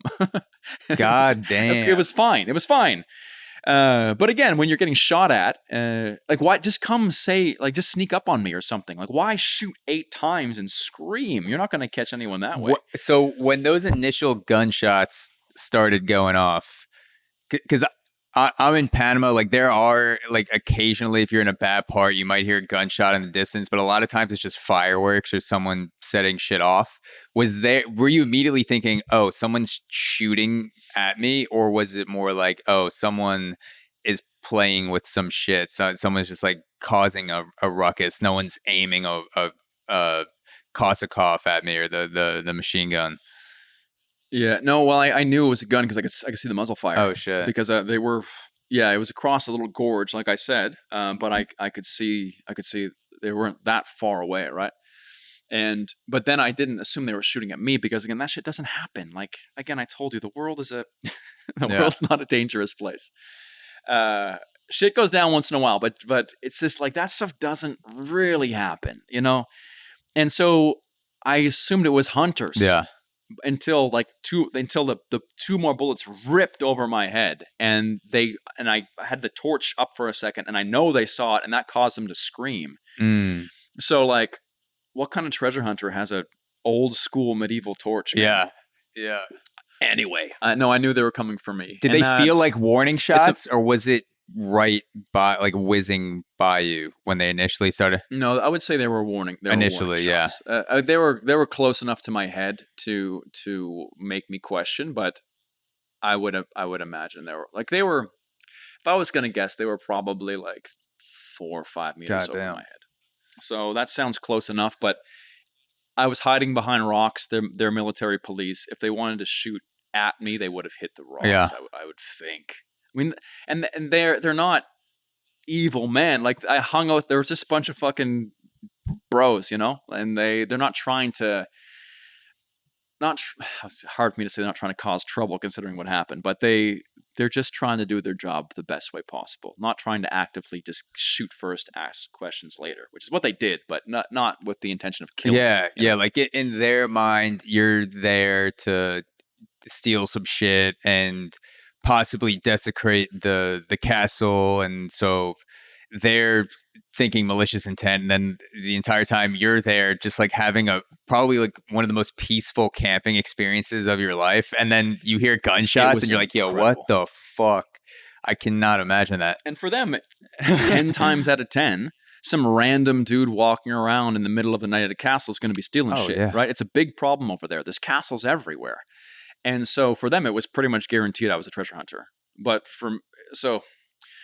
I don't know. I feel like there could have been a less aggressive way to come say, hey, what are you doing? But yeah, getting back to the point of the conversation, if you don't have local contacts, things like that happen, right? That's the most extreme example. Whereas other times, like in Congo, we showed up to try to go visit a tribe in the northern part of the jungle, where I heard there was this female matriarch, this big woman, and she had this whole harem of small naked men. And apparently we sent a scout. She was agreeing to see us. We had this whole trip lined up to visit this uncontacted, basically, tribe in the northern part of Congo. But we got there, and the governor, we arrive at this small village in the closest place you can fly to. We land there, and the local governor wants to see us right away. And we go there, and he goes, oh, why are you here? And we say, tourism. And he goes, tourism to see what? And I say, the forest, the jungle, the people, the culture. And he goes, where are you from? And I say, Canada. And he goes, isn't there people and forest in Canada? Yeah. And I was like, well, I guess so, but like it's different here. And he goes, well, what's all this equipment? And I go, it's a camera and a tripod. And he goes, it looks like GPS equipment to me, that you're going to start prospecting for gold because illegal mining is a big problem there. And the people who go there usually try to do that kind of shit. And I'm like, no, this is a camera. And he goes, it doesn't look like it. It looks like a GPS device. And like, there's no internet here. Like, what do you say? No, it's not a GPS. And you agree to disagree? Yeah. Like, I couldn't get by him. And so he was going to detain us for a full week until the next flight out of the city. And then we had to escape in the middle of the night on motorbikes with some other guys. And once we got out of the provincial border, his authority was lost. But again, these things, it's not so much getting filled with arrows, but there's local political boundaries, even tribally political boundaries. Like for the Vadoma in Zimbabwe, we had to go speak to like 4 different village elders to be able to get their graces before they'd let us just show up, right? Like I think tourism we don't really understand sometimes, because many places it's very comfortable to see tourists, but some places you go and they don't even like what's tourism? Like you go to see things. Like this guy in Congo. How do you go explain to someone that you're spending all this money to go see a forest? Yeah. It's not an easy thing for people to understand. Tourism is a luxury you have once you have enough money. But for many people, tourism is not really a concept they understand. Yeah, they're like, what? Like you're gonna like you're a forest cuck. Like you're just watching the forest. Like you're a voyeur. Like what do you? You're just gonna go there and look at shit. It's like like that's things right. that people do. Like you have forest in Canada. Like what you're lying to me. It's like, well, it's not the same thing, man. Yeah. So you mentioned with the castle, you were in Turkey, and then that's on the border of Armenia where there was some conflict going on, like terrorists crossing back and forth, some political shit. I'm curious because there's so much scattered political conflict, not only tribal, but like within country conflict going on all across the globe. And even if it's not going on in the moment, it could pop off at any second. It happens pretty quickly. Have you ever found yourself in some sort of political uprising where things are kind of chill, where you enter the country and then all of a sudden, protest, violence pops off, or you find yourself in some situation where you go, oh, the airport's shut down. Like we need to figure out how to get out of here because shit is just kind of off the rails at the moment. Hmm. I've had many trips canceled because of political uprisings and mostly elections. Like generally, if elections are happening in a lot of African countries specifically, it's not a good time to go. Things can get ugly. But nothing has happened specifically on a trip, except for I was in Mexico City, probably like I forget what year the earthquake was in, but like 2017, where there was that massive earthquake. And I was staying right at the epicenter. And I watched buildings around me fall and people get smashed. And running out in the street with like blood and screaming and just living what the apocalypse would feel like, where rubble, death, chaos, things exploding in the horizon, fucking helicopters zipping around. It was crazy actually, because it just showed how quickly our little thin veil of civilization can completely just turn to chaos. The earthquake wasn't even that bad. I think it only killed a few hundred people that year. It was, well, what's also really crazy about that one, man, is that there was an earthquake that killed 10,000 people in Mexico City in 1985. And then this one happened the same day on the calendar as the previous. Oh my God. And to the point where every year, in honor of this really lethal one, and I think it was 85, they have a drill where they sound the earthquake alarm. And just like a fire drill in school, you don't really pay attention, but you go do, and you're supposed to do the fire drill thing or the earthquake drill thing. One day a year. This happened 1 hour after the alarm. So basically, I was in a coffee shop, and the alarm went off. I'm like, "Oh, earthquake!" I'm like, "Nah, it's the yearly thing." And so we're all like, "All right, well, are we gonna go outside?" Nah, never mind. And then an hour later, it sounds again, and everyone's like, "Didn't we do this already?" And then boom, massive earthquake. Yeah, you're like, wow, these alarms are getting so good. Like they're actually vibrating they're moving the ground beneath it. That's wild. The people who lived through the 1985 earthquake and then had that happen the same calendar day, they must have thought that was the legit apocalypse. Like God didn't get them the first time, and then when that shit started, that's wild. Yeah. And that shut down the airport. It shut down the city. And what was also quite crazy is because of the damage and also the flood of people, no cell phones didn't work either. Like, because everyone's on their phone and some of the infrastructure is damaged. So you can't even know how bad it is, right? You'd think you'd be able to hear some sort of update, like how many people died, what's happened, but you're complete communication blackout because the network can't handle that surge, right? So it was very, very strange to be there for that period and to see that with one that in the grand picture of things wasn't that big of an earthquake compared to some that happened, but just that fucked up the whole city, one of the biggest cities in the world for a few days, and it's very enlightening to see how thinly everything's held together. Yeah, that's even scarier than a political protest. That's a nature protesting against you, just going, you're not leaving here for however long things are going on. At least if it's a political protest, I feel like there's some sort of timeline or motivation. You can kind of get a feel for it. But if an earthquake, tsunami, something like that happens, it's just a blink of an eye. So I can't imagine going through something like that. Yeah. And it's a strange one too, because the last place you want to be is a city, right? Most other ones you want to have shelter, you want to be in some place. But with an earthquake, you're better just in a field, like in the middle of nowhere. So in terms of of all the videos on your channel, there was one that I legit had a dream about this past week. I felt like I was in some sort of psychedelic dream, like running slow.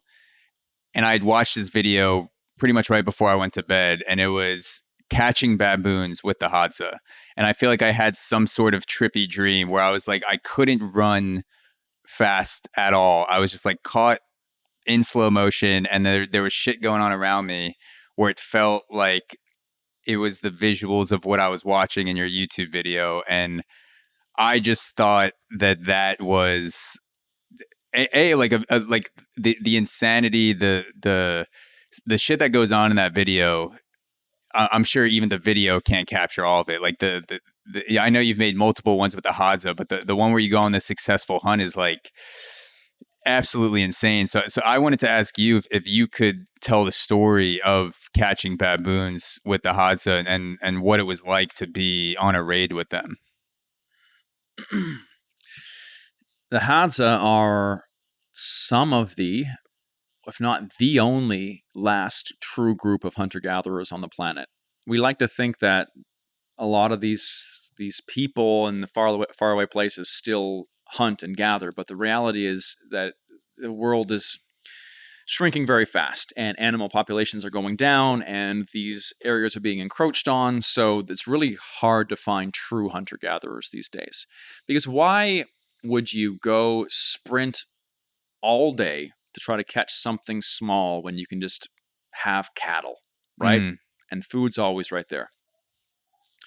But in the case of the Hadza, they're very passionate and very stuck in the attitude that the modern world is poison, and that the traditional way, eating very simple foods, basic hunting your own food, eating honey and meat and water is the most important thing, and we're poisoning ourselves with the modern world, the pleasures and comforts of the modern world. And honestly, I think they're quite right. Yeah. So with the Hadza, their favorite food is baboons. And I've done 3 videos, 3 different expeditions with the Hadza. One is still to be posted, but it's always a fucking adventure, man. These guys, they wear animal skins of the things they've caught, a lot of deer, things like that. Also, baboon is their favorite food because they say baboon is salty, like it's a salty meat. And so they always are on the quest to find particularly baboons. The problem with baboons, though, is that baboons fight back, and they don't talk about hunting baboons. The way they use the language is going to war with baboons, because that's exactly what it is. You chase baboons with dogs, they will run, and then once they're cornered, they will fight. And if you've seen baboons, they have teeth bigger than a dog's. They have legitimate fangs. Yeah. They have serious weaponry. And they're smart, and they're fast, and they're agile, and they can literally tear up dogs as well, and people if they get too close. So the Hadza have a lot of different things that they do to do this. They have a lot of let's call them modern tactics, pincer movements, and they have the hunting dogs. They have poison arrows. They have different kinds of arrows depending on what they're hunting. So to hunt birds, for example, there's a corn cob at the end, so that when you hit a bird with it, it doesn't destroy the meat, and the arrow doesn't fly through the bird and you lose it, because you don't want to lose your arrows because they're hard to make. So the corn cob will hit a bird, concuss it, basically kill it, and you'll get the arrow and the bird. Whereas other ones, there's like bush babies, which are these little tiny monkeys that they use another kind of sort of like flat serrated arrow for. And these bush babies jump really fast from tree to tree, so the arrow has to be a certain shape to kill them, and also not lose the arrow. And picture like the cutest little lemur-looking thing with the big eyes. It's basically like the cutest Pokemon you can imagine. And I've seen these guys nail one with an arrow. It falls out of the tree. It's still alive. Because they don't want it to get away, they break its legs while it's still living. So picture, they've got like big, let's like call them rabbit legs, because they jump from tree to tree, but they're a little monkey. They snap their legs like carrot sticks, and then they take its little tennis ball head and they bite it to crush its skull to kill it. Yeah. And I have the most horrific videos of these guys taking these cute little monkey lemur things, snapping their legs while they're still alive so they can't jump, biting the skull, and their eyes going crossed, and then they actually tucked it into my own belt for me to carry. Yeah, I just wanted to say quick, I've also noticed that that's a through line of a lot of the videos that you put up that involve animals, is that because these tribes use every part of the animal, including the blood, they don't do things like slit the throat or just go for like the easy kill if it involves blood loss. And a lot of the times it's you suffocate the animal or you bite their neck or you bite their head because they're going to probably use the blood for something at some point. So that was also something that, I had no idea that was a tribal way of doing things. I would just assume that, you get the animal, you slit the throat, drain it, you make the meat. But they, a lot of these tribes are drinking cups of blood as part of the nutrients. So that was something I found fascinating when I was going through your videos.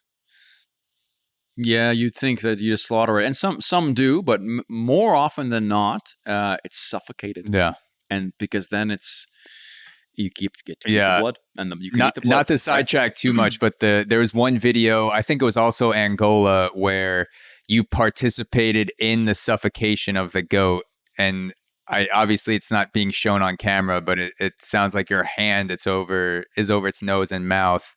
And then like 5 minutes later, you're partying and dancing and eating. And I'm like, this is the most savage turnaround I've ever seen on video. You go from like violently suffocating a goat for 20 minutes, and then everyone's just like smoking pipes, dancing around like nothing ever happened. And I'm like, God damn, that must be like such a surreal chain of events to be a part of.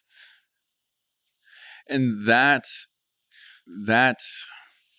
celebration after was because of the feast we had, and also the fact that they were pretty stoked that we're there to do what they do. And it seems crazy and immoral to do it that way, but again, that they're like, hey, do you want to kill the goat? And I was like, yeah, sure. And so I get a knife, and they're like, no. And he takes my hand, slowly puts my hand over the mouth and nose and squeezes, and then steps away. And then I don't even realize it until I'm 30 seconds into the experience that, oh shit, I'm suffocating it to death with my bare hands. And that what's difficult sometimes is how much can I put in, because YouTube is very picky with a few things, and animal cruelty is one of them. But here I am suffocating a goat with my bare hands. So you have to cut it in a certain way that allows the viewer to feel and to understand what's happening, but at the same time doesn't show too much.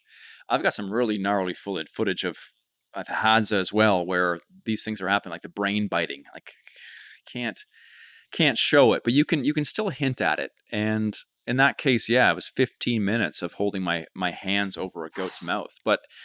And that was tough for me. And I put my hand on its heart. I felt the heart stop beating, and I don't like doing that stuff. And it's not easy for me, but at the same time, there's two things happening there. Number one, that's where meat comes from. It's less savage than getting torn apart by hyenas, which is much more natural, let's say. Yeah. And also, that's how they do it all the time. And so by doing it, and that would have been the first time they've ever seen a foreigner do that, then you get some street cred, and then we can have a party, and we're all the same, Breaking down that barrier is difficult and uncomfortable sometimes, but that's ultimately, I think, my responsibility is to do that. That's also, and with the I just want to say that's kind of like what flipped my mind about hunting, which I've still never been on a proper hunt, but I want to go on one in the near future. The thing that flipped my mind on it was learning that most animals in the wild either get torn apart by predators or freeze to death. There's no like, animals typically don't die of old age. They don't, it's typically a pretty brutal death. And so hunting, if you do it ethically, is actually giving an animal a kind of sacred death, and also a much better quality death than what it ultimately would have experienced in the wild.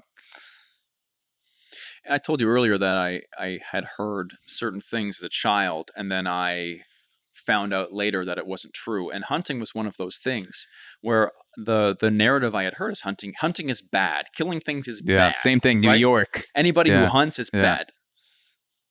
And then you hear someone explain it in a way where it's like, all right, so hunting's bad. Let's say that. Cruelty to animals is bad. But you're eating bacon and sausages and hamburgers. So what happens there? So then you're paying for cheap-ass meat that's an animal raised in a factory farm, slaughtered under terrible conditions, and then you're eating it, and that's fine. But a man going out, spending money, time, effort to hunt an animal in the wild that's had a happy, beautiful life and killing it in a more humane way than nature would give to an animal normally, that's worse?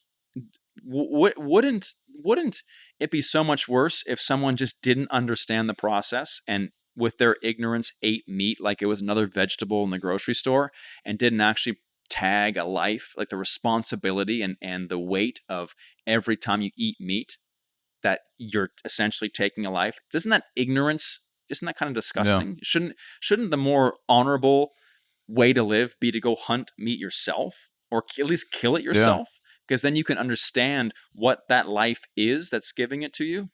It's another one of those things where once you hear the real truth, once the veil has been taken away and you hear the other side of the story, you're like, oh shit, the other side of the story makes way more sense than the frosting we put on the situation, the decorative blanket we've laid on the ugly truth, the stain in the couch that eating meat actually means you're kind of killing it yourself, right? 100%. So these things are, it's just us trying to ease the discomfort, say passing instead of dying, right? Like it's all the same thing. We just try to make our existence comfortable and play ignorant and don't want to look at the difficult stuff. Absolutely. You know? Going back to the Hadza thing. So killing the goat with the Mukubal tribe in Angola, I had to cut that tastefully, but also with the Hadza, I had to cut a lot of things tastefully as well. Like on the first hunt we went on, the first thing we caught was a baby deer, and it was a baby deer with its mother, but the mother got away, and so all the dogs rush the deer, the mother runs, the baby's caught by the dogs. The guys take the baby deer out to the road, and the first thing they do is they hold it down and they start biting the baby deer's ear. Like his name was Cha'aba, bends over and he sinks his canine into the baby deer's ear. So the baby deer will scream. And what normally happens is the mother comes, hearing her baby scream in a full fucking rage, and they fill her full of poison arrows, and they get both. In this case, the mother didn't come back. So the baby screamed and screamed. All the warriors are there with their poison arrows waiting. Mother didn't come back. She knew the drill, knew the trap, essentially. And then they bit the baby deer's esophagus. What I couldn't show in the video was they took a big baseball-sized rock and just cracked it on the head about 5 times until its eyes went crossed. And then they bit the neck, and then we smoked a joint, which is a celebration. Yeah. And that was the first time I went hunting, but we didn't get baboons that day. They ended up getting away from us because they're crafty. So I came back the next year, and we brought the Hadza in our 4x4s to another part of the jungle where they're like, oh, there's definitely going to be baboons here. And there was tons. And the strategy they had was to do a midnight raid on the baboon camp. So every night the baboons actually set up camp as well. And they usually try to find those Lion King-esque rocks. So, these big rock outcroppings where they can see the surrounding land and look for predators or, us, another predator. And so we set up camp nearby. That was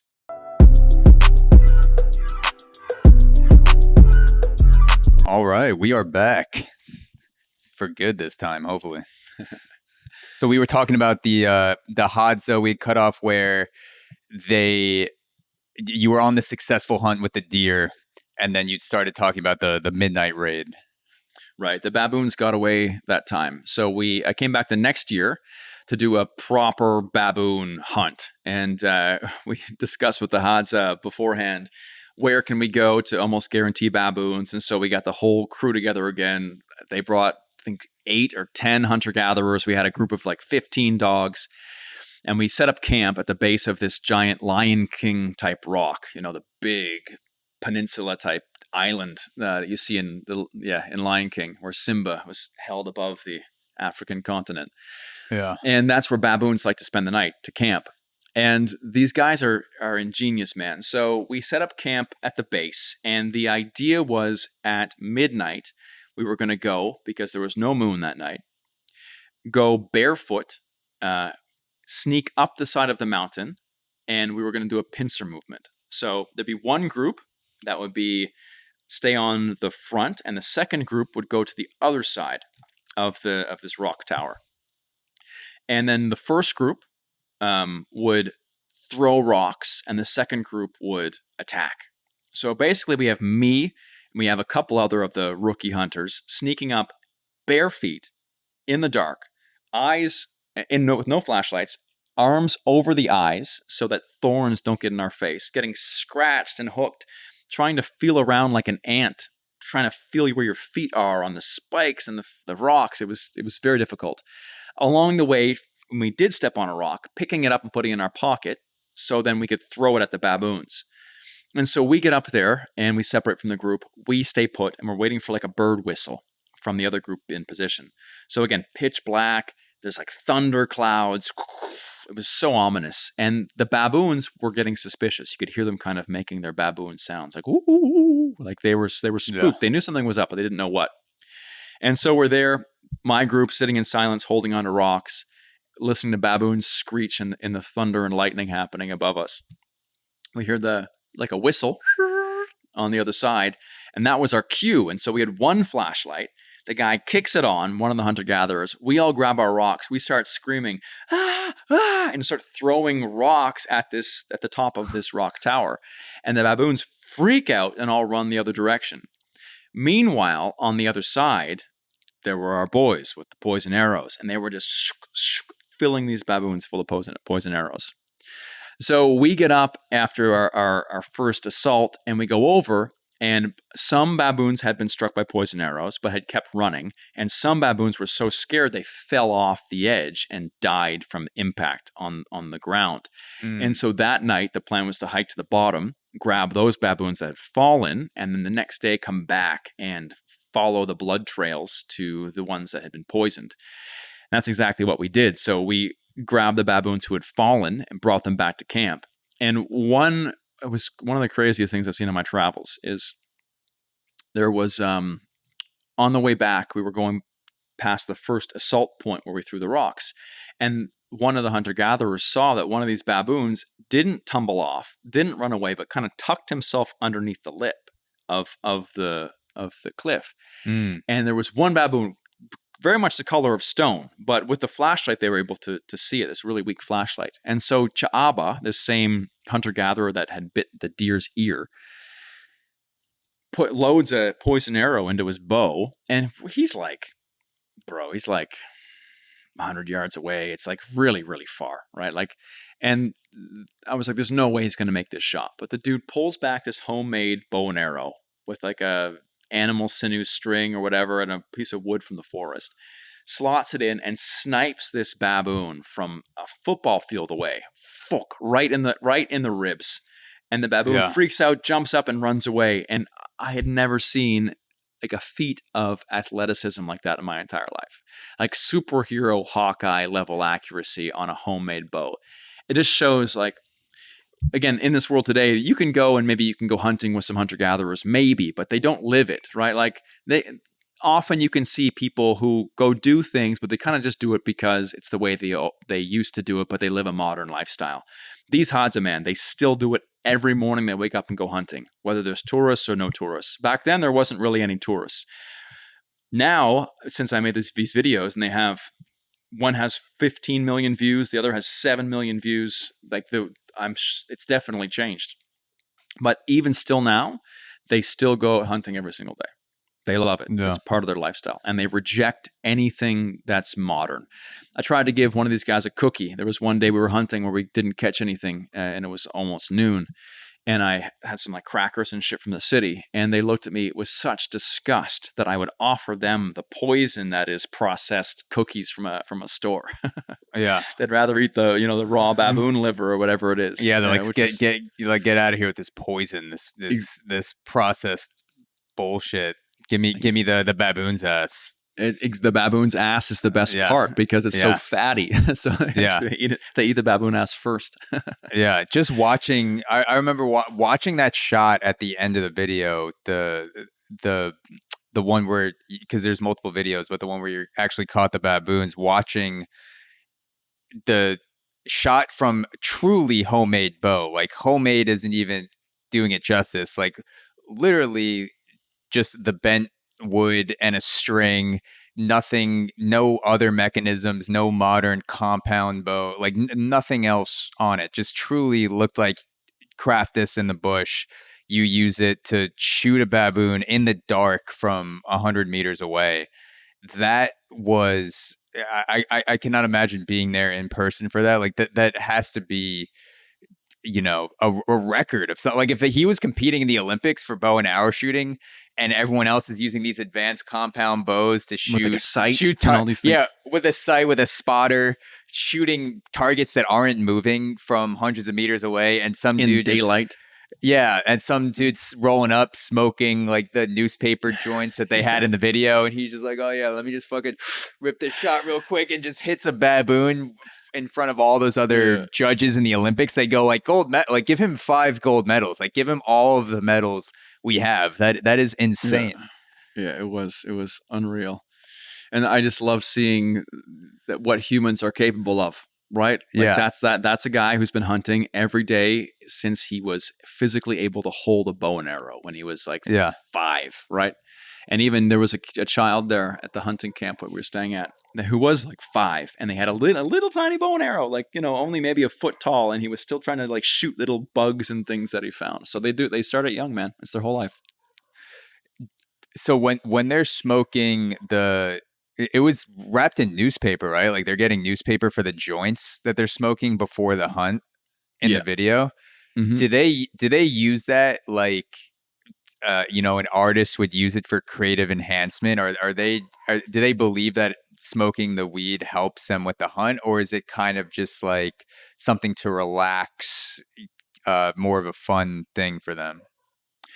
It seems to be quite celebratory, and because whenever they would smoke, it'd be after we found something. So it'd be like the first time we smoked on the first hunt, we had caught a bat, and it was like right after, it was like during COVID. Yeah, and that's I mean, it's the best time to catch it while all those rumors are spreading, and you're like, let me get up close to this. Let me see this for myself. And the amount catch of the comments OG. OG the strain. Amount of comments I got about the strain right from the source. Yeah, the comments I got was quite funny. But again, all this shit about like people think they know how the world works, but it doesn't really work that way.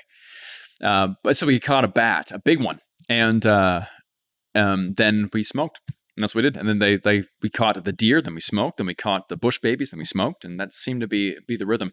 It doesn't seem to affect those guys so much, well, I guess it doesn't, right? Because, bro, like I went from smoking with them, went back to Canada where weed's legal, and smoked there, and realized that we've made like weapons grade weed now. It's not this bush weed from Africa. Like you can smoke like a joint with those guys for like 5-6 puffs, no problem. Feel a little bit high. Go back home and take one big draw of some of this shit, man, and you are on the goddamn moon. It's crazy what we've done to weed. It actually is crazy. I remember when I first got into smoking weed. This is my freshman, sophomore year in college, like 2011, 2012, and it was the days where I feel like weed was getting crazy, but it wasn't as diabolical yet. And you could pass a joint around and finish it with a few people, and you wouldn't feel totally done. You could still interact with people. You wouldn't have those like freeze up moments where you're like, holy fuck, like I can't talk right now. I can't move. I can't stand up.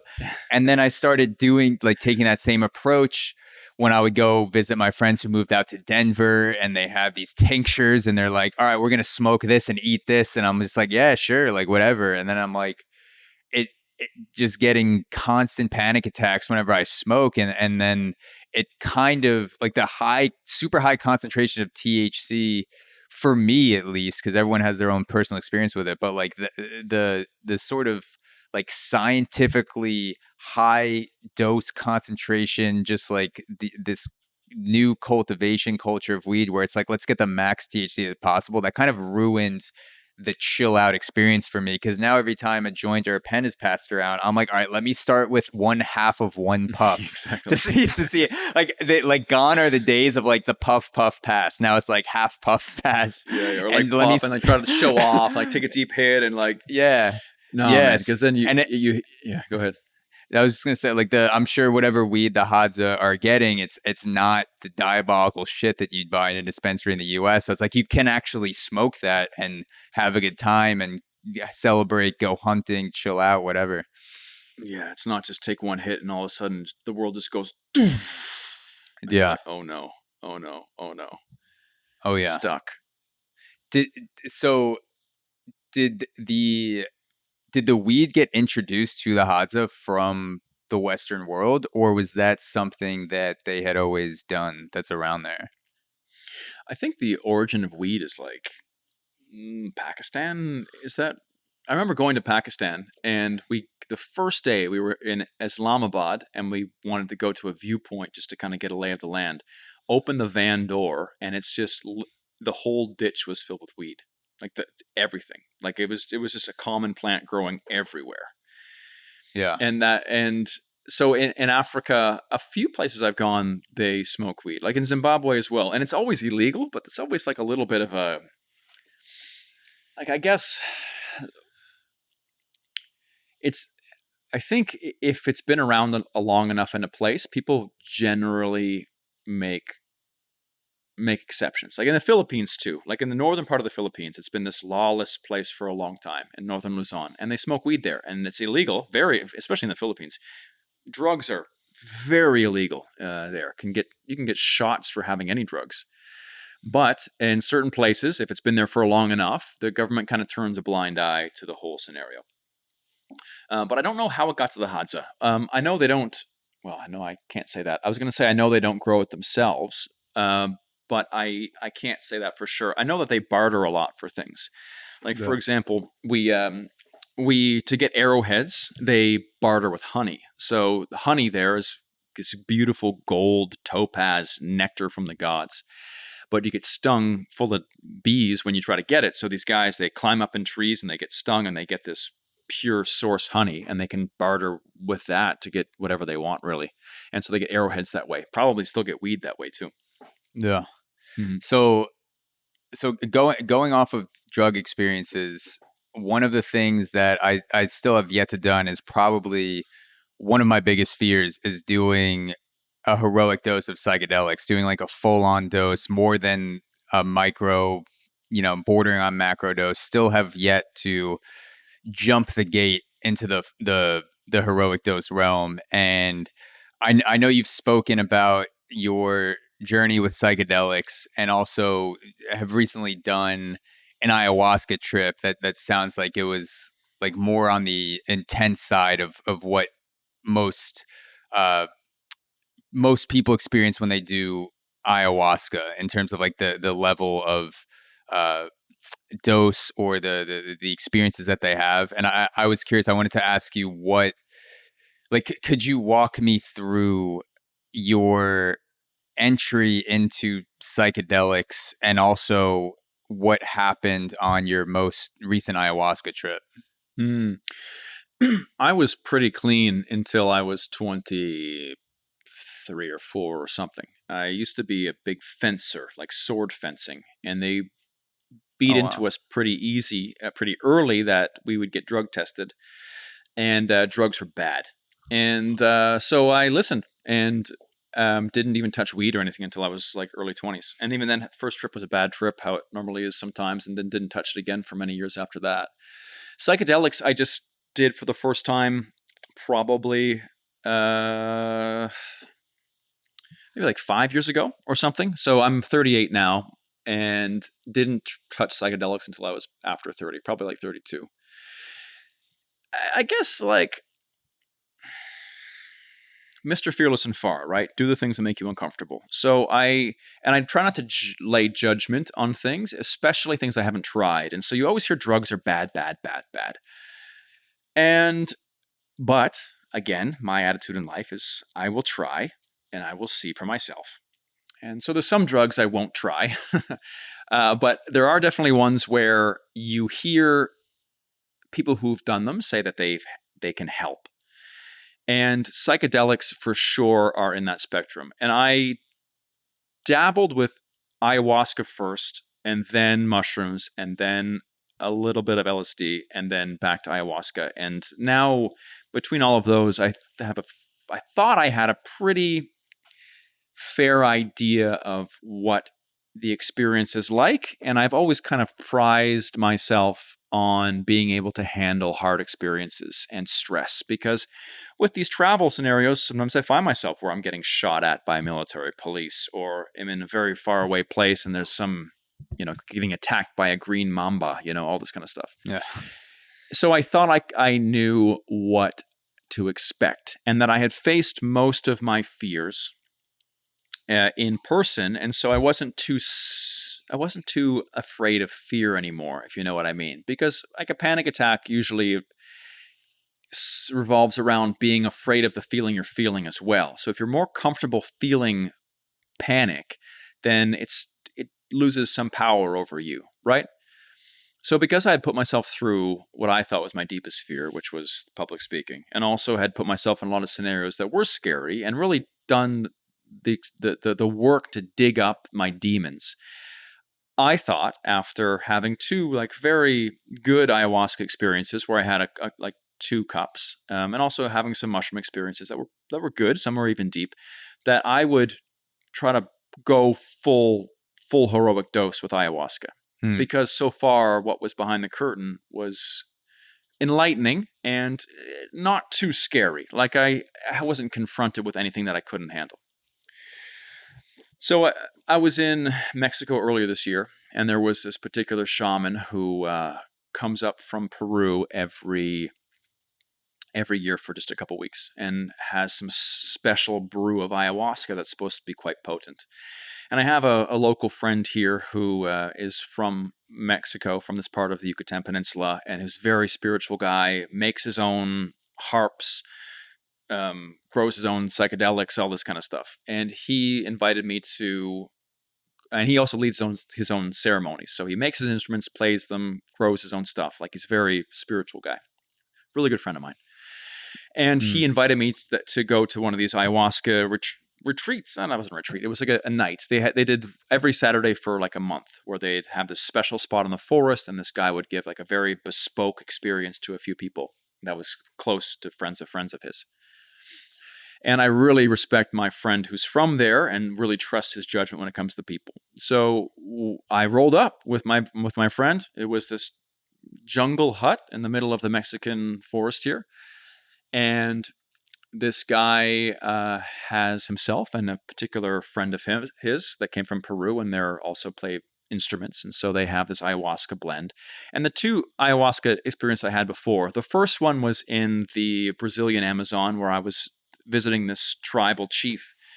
And they were just kind of sipping on this strain of ayahuasca that wasn't particularly strong, and also doing rapé, so like blowing tobacco leaves into their nose. And they were going back and forth, sipping ayahuasca and doing rapé to speak to spirits.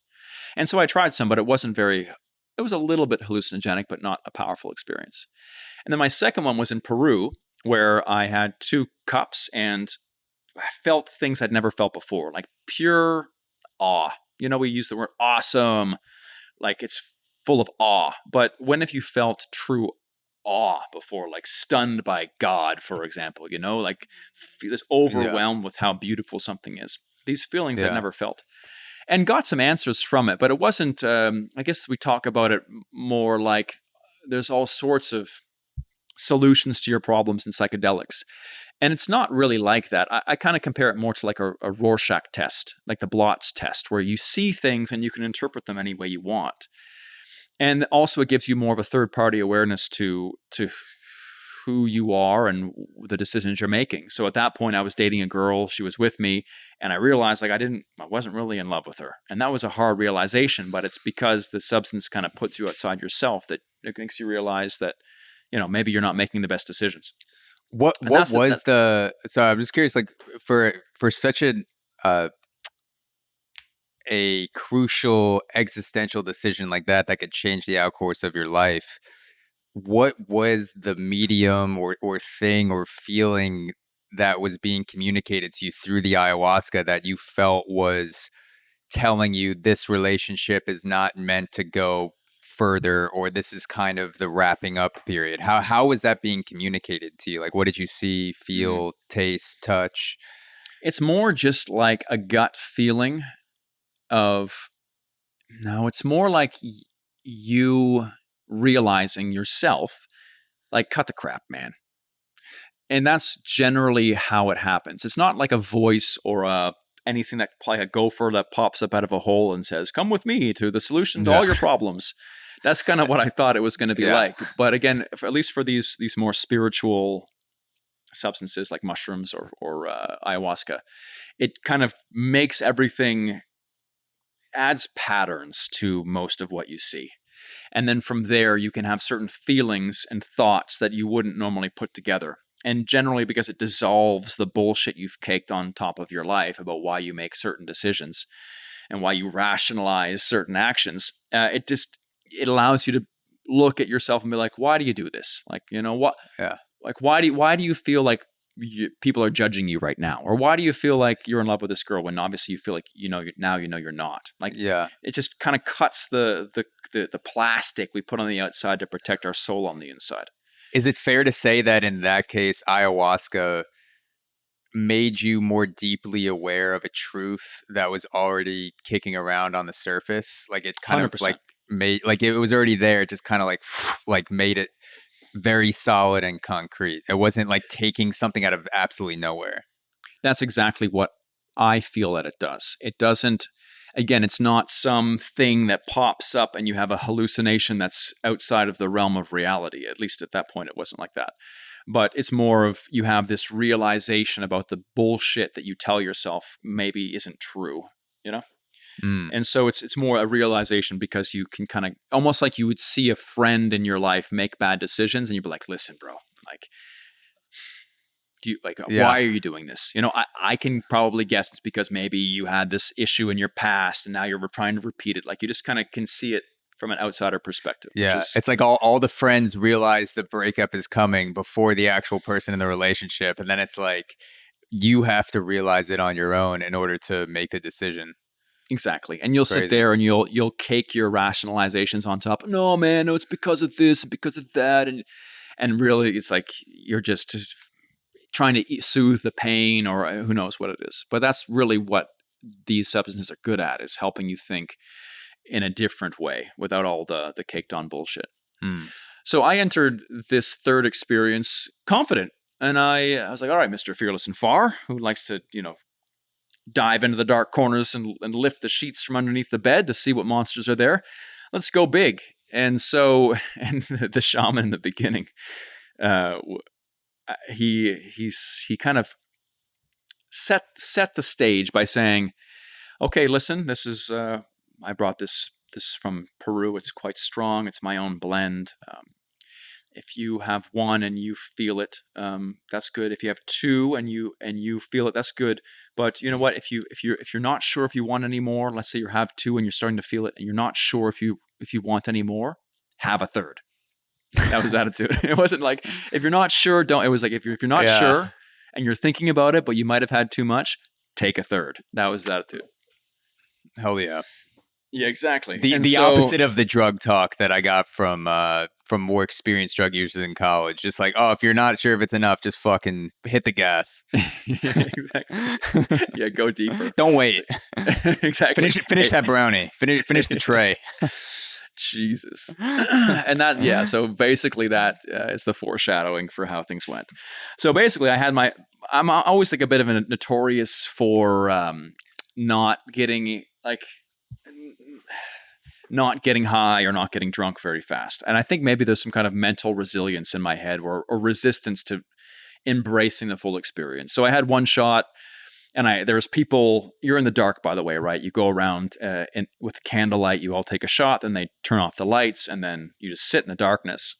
And then you hear people who start like whimpering and crying, and someone was like wailing, and they go over and they play some music close to them. And if you're sober, like I still felt sober, I'm like, well, this is like, am I going to spend the next 6 hours just listening to people cry in the darkness when I feel nothing, right?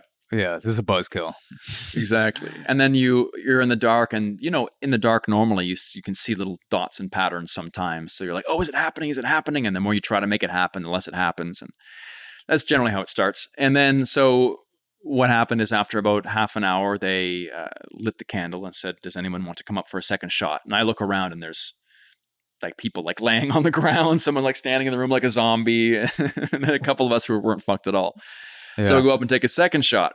And then I sit back down, and for ayahuasca, you puke. And so you hear all these people puking and gurgling and vomiting and weeping, and it's just not a good time if you're not high.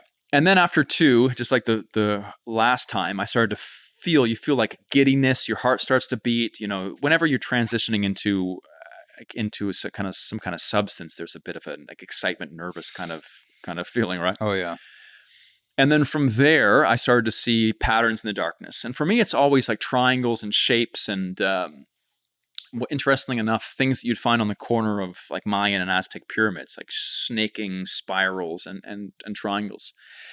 And I realized I had to take a piss. And so I knew that I probably was going to be in a good spot and have like a pretty good trip. And so I'm like, all right, well, I did 2 before. Let's try 3. I got to piss. So I'll go up, take a 3rd shot, go piss really quick, and come back in and settle into my little nest of blankets here. And the music is nice too. So I get up and I kind of wobble over, and I'm seeing like patterns and everything in the dim light. And I kneel down. And they pour one more shot of this gasoline grass clipping tasting mixture into the shot glass. And so I pound it back. And at this point, it's like the dregs at the bottom that are like thick, like chunky syrup.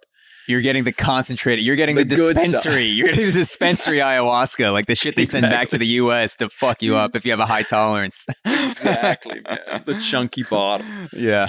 And so I take my shot and I stumble outside and go to piss in the woods. And I remember like walking on the path. I'm like, oh, okay, fuck, this is coming on pretty quick. And so I go to piss and I'm like, like my mind's spinning and I can't really piss. I'm like, fuck, and I'm really trying to focus. And finally I start pissing, and then I'm like, oh God, I'm going to puke. And so I take a knee and I puke and I puke and I puke. And then I get back up. I'm like, all right, fuck, I have to get back inside now. Look back, and maybe I'm 15 feet from the door. I wasn't far, and I cannot understand where the door is anymore. Like, I look back, and they had put candles along the path, but everything is just straight up patterns everywhere. And so I realize I have made a horrible mistake. And so I take a couple steps, and I can't even really understand if my feet are on the ground or not.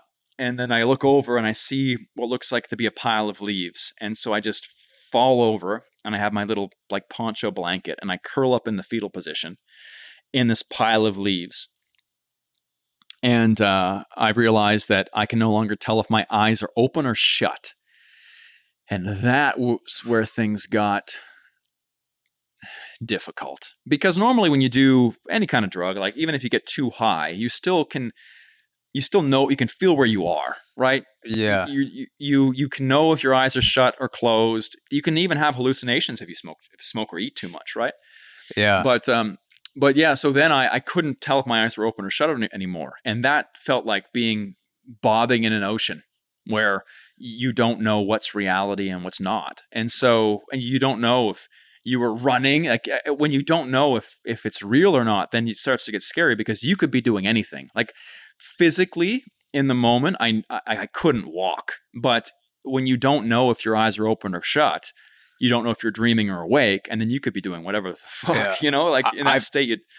I've had super small slices of that where I'm smoking way too much weed, taking a gravity bong hit or whatever, and no matter what I'm doing, whether my eyes are open or shut, I'm getting these really intense visuals. Like things just like I can't escape. Like I remember feeling like that a couple times when I was just super, super high. It's like, I can't escape the trip. Normally I could close my eyes and pass out. But the thing that was freaking me out so much was like, no matter what I do, I could cover my eyes, I could open them, I could put on a sleeping mask. I can't get away from this until it runs its course. So I could not imagine, being in Mexico, being on a triple dose of ayahuasca, lying, everyone's throwing up around me, puking, and just lying in the fetal position. That must have been absolutely crazy and nerve-wracking. Yeah. And not inside the safety of the shelter, like in the woods. Like, I mean, animals around, predator. Like normally, just being sober with animals, predator, like other things around, you're like, oh shit, this is kind of sketchy, and tripping out. That's a whole nother level. What kept me feeling somewhat safe is that I had the blanket. Because in my head, it's like, okay, I'm always thinking practically, right? Like risk assessment.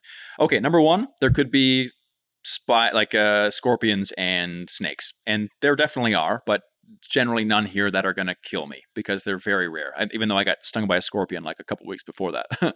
But they're not going to kill me. Number two, okay, exposure.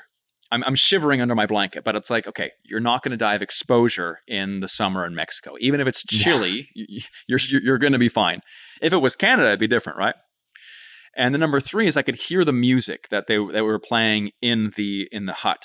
So I knew I wasn't so far away. Like I didn't, in hindsight, I knew I was closer, but at that point I didn't really know how far I had walked or anything like that, but I could hear the music. So at least I knew I wasn't lost in the woods where no one would find me, you know?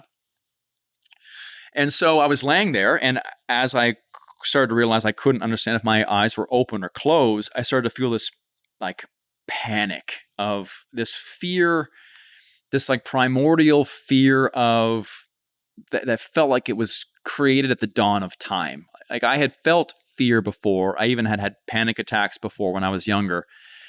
And it was triple that, quadruple that. It was like a fear of, I was so primal, like you're a amoeba in a pond kind of. It was born then of just the fear of creation. And as I started to feel this panic, there was this white light that ripped open the world in front of me. So it was all swirling patterns of triangles and zigzags, and it just kind of like cracked open.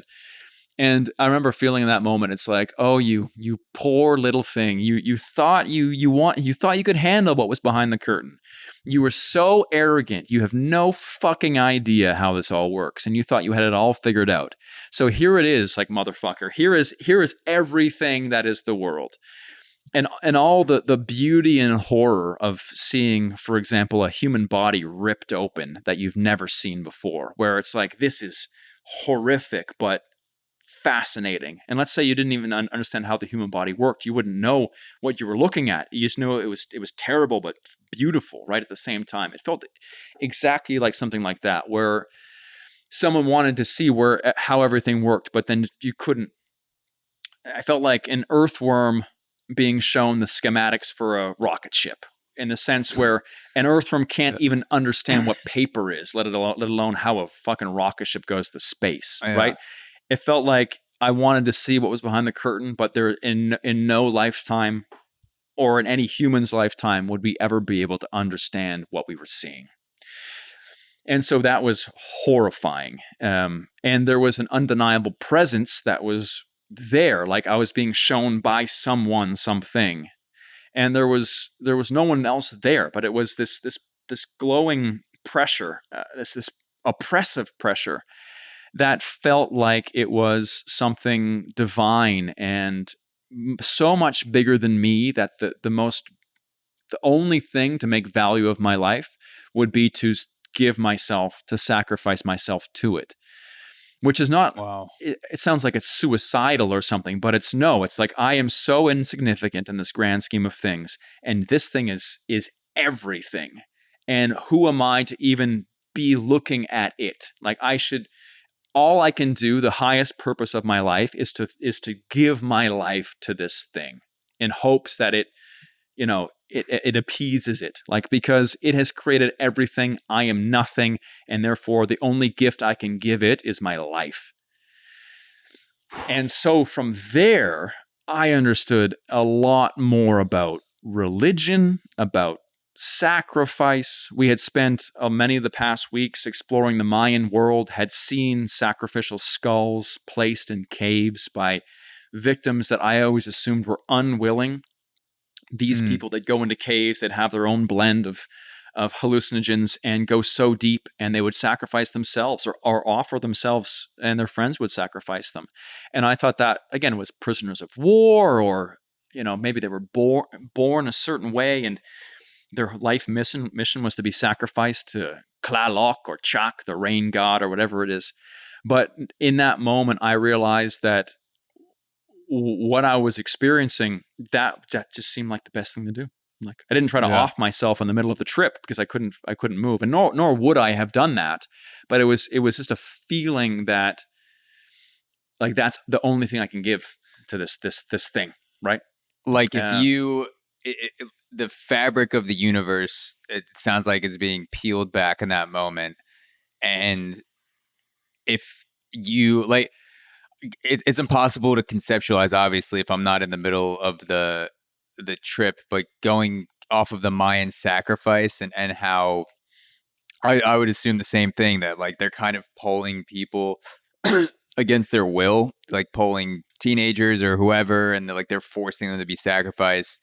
Are you saying in that moment when you were on the ayahuasca and you were feeling all of that come together, the fear, the beauty, the power, there's a point, a concentrated point where if someone asks you to give yourself over, you could see how the ancient Mayans would do that willingly. It wasn't a forced sacrifice. They could get to a point with psychedelics or with chanting or with whatever it was that they would be in a space where they would give themselves over in a form of a sacrifice. yeah, exactly like that. And I told this story once, and people like, I think people got scared that maybe if they did ayahuasca or something, they'd want to kill themselves. But it's not. It's not even connected. It's not a feeling of wanting to kill yourself.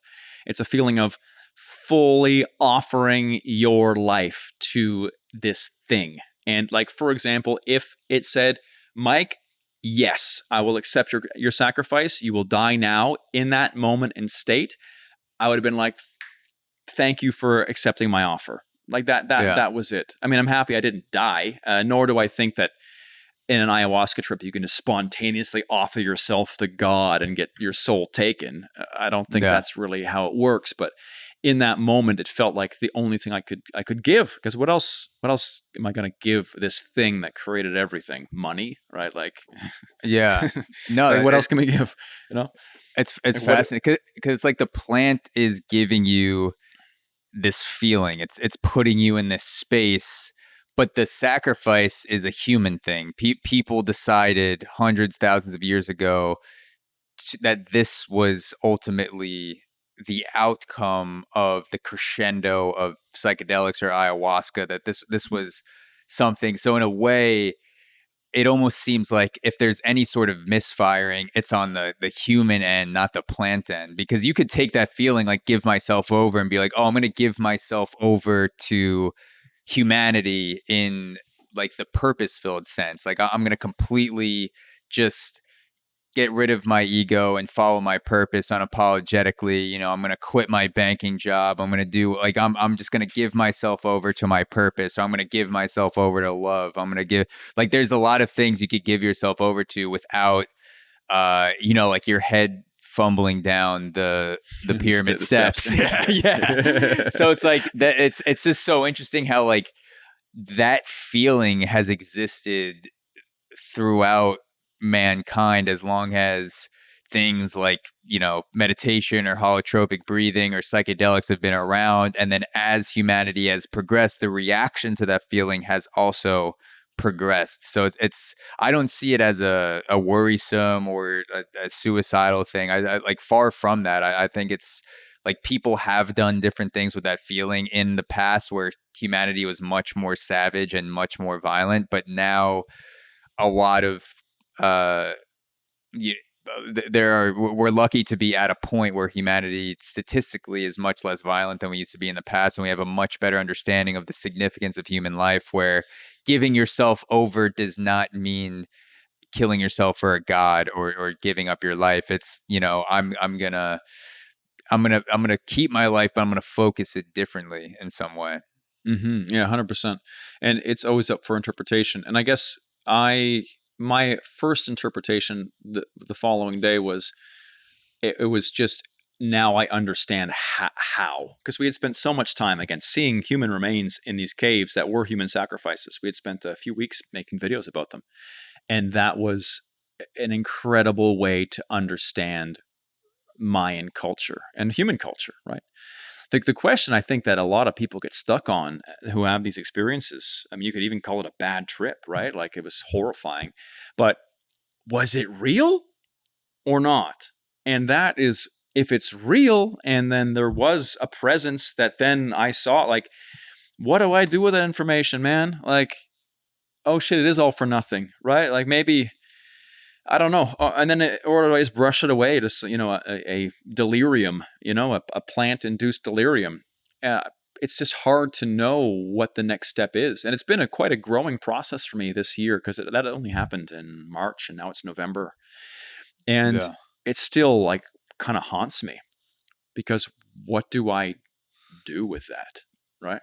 Yeah. And it's also like, what is real? Because I feel like we associate real with sober. That if you're sober, that's real. But if you're on a drug, if you're something's altering your consciousness, that's not real. But Right. being sober is a small slice of all possible angles of reality. And who's to judge that being in that small slice of reality means that things are only real when you're there? Why can't something be real when you take ayahuasca or you smoke a shit ton of weed, or you're a little bit drunk and you're smoking cigarettes with your buddies? Like, who's to say those feelings and those things that come out of your mouth, or those experiences, are not just as real as when you're occupying that small slice of sober reality? And obviously everyone fluctuates depending on what your preferences are, or obviously addiction comes into play. But real, it's such a complex, convoluted thing to figure out, because you can have real, like, and sometimes I feel like because I'm on a drug, it's more real to me, like being sober in a way blocks some experiences off, or blocks me releasing myself in a way where I can experience things. And so I feel like there are some substances which allow you to experience real in a deeper, more profound way than any sense of sobriety ever could.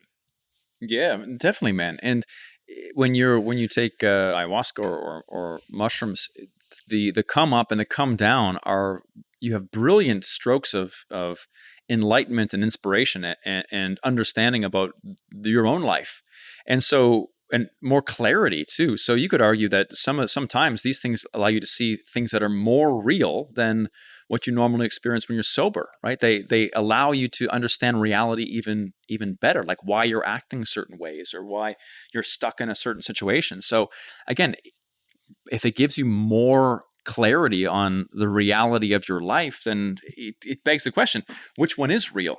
Yeah. Is, if humans are cursed to have all of these emotional band-aids we plaster all over our mind, ego, and body, then just to make ourselves feel better about ourselves, that those aren't real, right? So Yeah. then it's just a really interesting question to think about. So in terms of figuring out things that are real or deep, profound questions, I am so curious about how you handle relationships, especially romantic relationships, partnerships. I'm in a situation myself where my girlfriend is super adventurous. She's a scientist. She can work in a lot of possible areas around the planet. And the reason I'm down in Panama is because I can work fully remote, and I'm down here joining her while she's on contract. And I grew up I'm a New York boy, like fucking Long Island suburbs, moved into Brooklyn. I always dreamed of having a base or a house somewhere, and then I would go from that base, maybe a couple months a year to go visit other places. And I feel like the relationship I'm in now has opened up my eyes to the enjoyment and the challenges and the profoundness of living more nomadically. And I'm curious for you, how have you handled the lifestyle that you live? Because you are hyper nomadic. You're constantly bouncing around. You're having these amazing experiences. Do you have uh, partnerships, like romantic partnerships? Do you are you single? Have you had things flame out in the past because of travel? Like, I'm curious if you'd be able to give some insight on how you're handling those things. Yeah, all of the above, basically.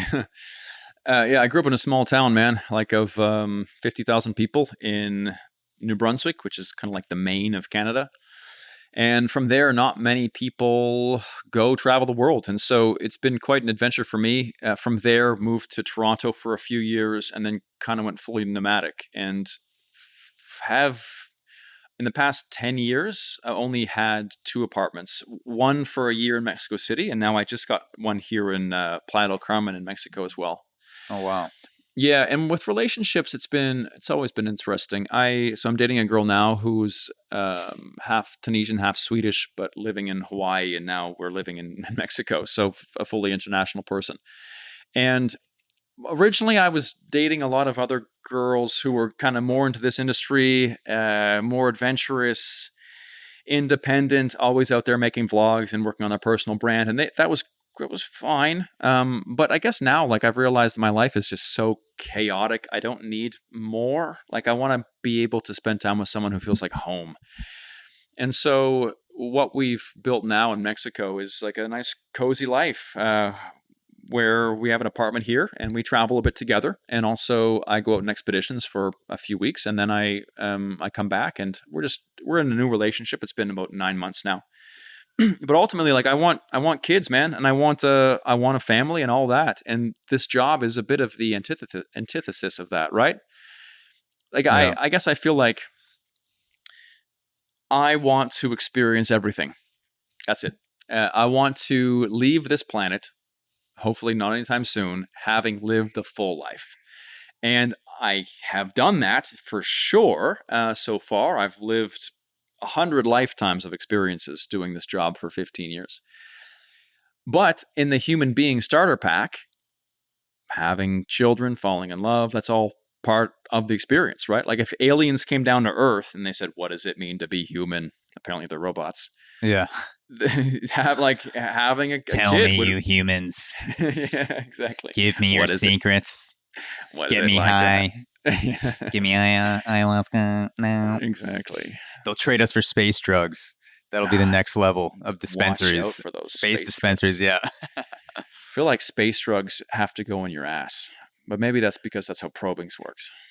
Oh yeah, 2 for 1. You get the pleasure, and then you get it's almost like a poison arrow, but for pleasure instead of the pain. You just get it, put a little bit on the tip, and you put it up there, and then blast off. Speaking of that, actually, there's in the Mayan old codexes, like the Mayan Bibles, they show how they used to do drugs, and there was this trumpet that you'd blow drugs into your ass, so you put it around your back.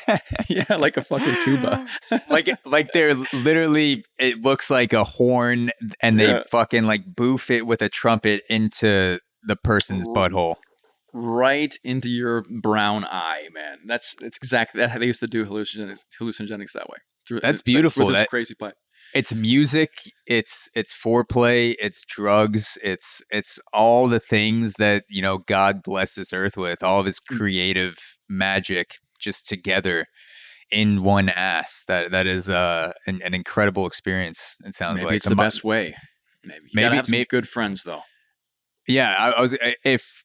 There's probably 2 people on the planet I could ask to blow drugs into my ass, and so thanks, John and Ryan. I appreciate it. I'll reach out to you soon after this podcast. We'll have a boys' weekend together. Yeah, we're not close enough yet, are we? Yeah, we'll get there. We'll get round 2. We'll do in person. We'll see where it goes. All right, deal.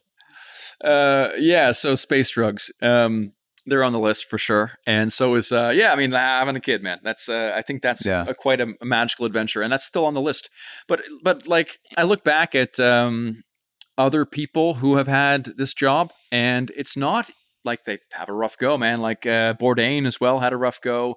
You look at I think Josh Gates as well. I'm pretty sure he's divorced, but I think he has kids. Like, it's just not an easy job to keep a relationship going with, especially when it gets into television world where you have to spend 6 months on the road, and the girlfriend or the wife can't really come along, right? And then if you have kids, like, if you want to be a travel dad, like, what are you doing? You know what I mean? Yeah. So no. Yeah. No, it's like, because you see all the time on Instagram, it'll be some guy who he's in Alaska for 6 months watching birds, and then he's down in Mexico or in Indonesia, and he's checking out some other birds, and then all of a sudden he posts a picture with 3 kids, and I'm like, yo, how does this guy like? Where do the birds fit in? Where do the kids fit in? Like, I'm so interested in how that sort of works, but I guess everyone has their own. Like, there's no right answer. It's just you can feel internally whether that is something that is sustainable for you, whether it's just a relationship or it's kids and a relationship. So I'm just interested in how you've been able to sort of make that work with alongside the travel. But it sounds like you have the base for now in Mexico, and you're sort of using that as your hub to go to these different spots around the world. Yeah, and I think it became a lot more intentional recently, where before it was just, show up and vlog. It doesn't matter where it is. That place looks cool. Here's a camera. Hey, what's up, guys? Like, subscribe. I'm in, whatever. And that was fine. But when the channel started to change, it was when I was much more intentional with my adventures, where things were better planned and I found more interesting things, and we did more expeditions opposed to just backpacking, right? And with that, when you do a month-long expedition where you're sleeping in cow dung huts and you're barely eating, barely sleeping, you can't keep that pace up. But to be able to make that content, you got to live that very chaotic life for a few weeks. Yeah. And then so from then, it's the sweet spot's been being able to just blow myself out for a couple weeks doing crazy shit, and then come back and just get the footage organized, start to get the uploads back, think about the big picture stuff, both personally and professionally, build out the brand, because ultimately YouTube's great, man. It's got me to where I am today, but it's not really business needs to be bigger than that. I think a pit that a lot of content creators fall in is just about making content. And that's what I did too. I fell in this pit where it was always about the next video, but now I've been realizing very quickly that it's about email lists, it's about retreats, it's about building a brand, a message, an army of true fans that all share a particular mentality or attitude on life. And then from there, you can have much more balanced and fun business that actually can help people. YouTube's great. You can help people with YouTube too, but you need more than that to be able to start a movement and change lives, Yeah. No, that's what I love about your channel, Fearless and Far, is that you seem to show a lot of the awkwardness or the things that do or don't work out, which would normally get cut out of a travel show. Like on travel show, you hear these stories all the time where you have a guy that's supposed to be roughing it in the middle of nowhere. Maybe he's with a tribe or it's some local people, and then story comes out he was staying in the Four Seasons the whole time, and he'd kind of just go and check out. And I've always thought in my mind that moment must be so awkward where there's this guy with cameras trying to fit in with the tribe, and then he's just like, all right, I'm gonna go stay in the Sheraton. I'll see you guys later. I'll be back tomorrow morning. Have the coffee ready. Have the Cliff Bars ready. All this stuff. And that's what I really appreciate about your channel, is that you seem to ingratiate yourself wherever you go by embracing the awkward or the amazing, adventurous, whatever it is. There's a very authentic feel to what I'm seeing on camera. It doesn't feel manufactured. It doesn't feel like it doesn't feel like you're telling your cameraman yo, go tell this person this and they're gonna react this way, and I'm gonna fucking we're gonna do something, and this is gonna get. It just feels like you're kind of bopping around and you're learning and you're doing it in real time and you're just letting it fly. And I think that's, for me at least, that's what was causing me to just go, all right, next video. I want to, not just the content itself, but I felt a connection to how you were operating personally. Yeah, well, and I really do love it, and I think that's why I have become a bit of a leader in the adventure travel space, is because you gotta really love it if you're going to be choking goats with your bare hands, drinking hot cow blood straight from the vein of a cow, getting literally get the skin torn off your body by thorns, running with the Hadza. I just really am so curious and so passionate about having these real experiences, and also showing people who can't see them, and kind of show the magic of the world. I grew up watching fantasy, man, like Harry Potter, Lord of the Rings. And I'm always out there trying to find that magic that exists in this world, and unfortunately it's going away really, really fast, right? It's very hard to find tribes that literally still live how they used to, because everyone wants blue jeans and an iPhone and then moves to the big city, right? So I just feel like I'm helping the world see how loving and caring and accepting it is, and also being able to capture some things for the last time, right? Like often these places that I've gone, no one's really filmed there before, and so it will be the first time that it's done like authentically and legitimately, and maybe the last time. Though people usually follow my footsteps, but it's a lot of responsibility to be kind of like the ambassador of travel, the world, your race, your gender, all this kind of stuff, right? Like you show up and you are the only data point people have of the outside world sometimes. Yeah.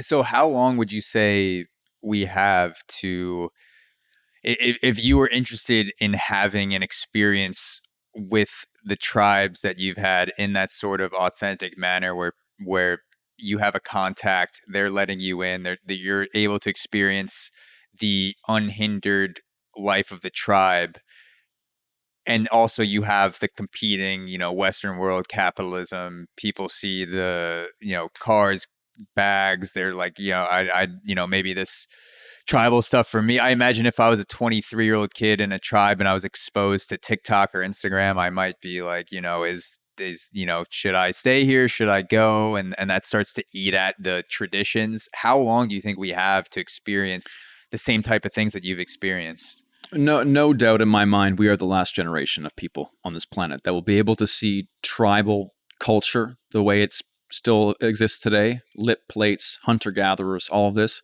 and the ones who will still be able to see a lot of these incredible animals that exist on the planet. We are the last generation for sure. Yeah. Like my kids, let's say I have kids tomorrow, it takes them 20 years to grow up. They're not going to be able to go to the Omo Valley and still see the Mercy warriors scarify themselves, Pretty much anywhere I go, when I go see the tribes, it's always the oldest people who have the rites of passage. For example, the Batonga, the ladies with the piercings. It's only the ladies that are over 50 that have the piercings. None of the new girls do. When I was in the Omo Valley with the girls with the lip plates, a lot of old ladies had it. There was one young girl with a lip plate. And with the Mercy warriors, they have scarification, but the youngest boys don't. Like it's gone. It's pretty much gone. Yeah. Like again, we have another solid 10, 15, 20 years, but after that, it's going to be very difficult. It'll still exist for sure, but it'll be very difficult. When you're in these places and you're in these remote areas, and then you land at a place like JFK Airport, let's say, for example, having just hunted with the Hadza, been with the Mercy, Himba, what do you notice when you're in the airport? I'm curious, like what's the first thing that jumps out to you where I'd imagine you almost feel like a spectator of Western culture, having been immersed in a remote tribe. Like, is there anything that you think when you land or you feel and you're just like, yeah, this is kind of weird, or this is off now that I've been away from it for a while? The main thing that comes to mind is how difficult we think our lives are, and how the human mind will always just take its biggest problem and magnify it to the biggest size. So no water is a big problem. But if you have a shitty job, you'll magnify your shitty job to the size of like I think there's a form that human problems fit in. And no matter how big or small they are, they're always going to fill the entire shape, right? And preoccupy our mind. Also, I think that my perception of food has changed so much, and that when I hear people say, oh, I don't like the texture of broccoli, or I don't like the taste of chicken, it's like, do you understand the privilege and luxury of being able to say you don't like the texture of a food?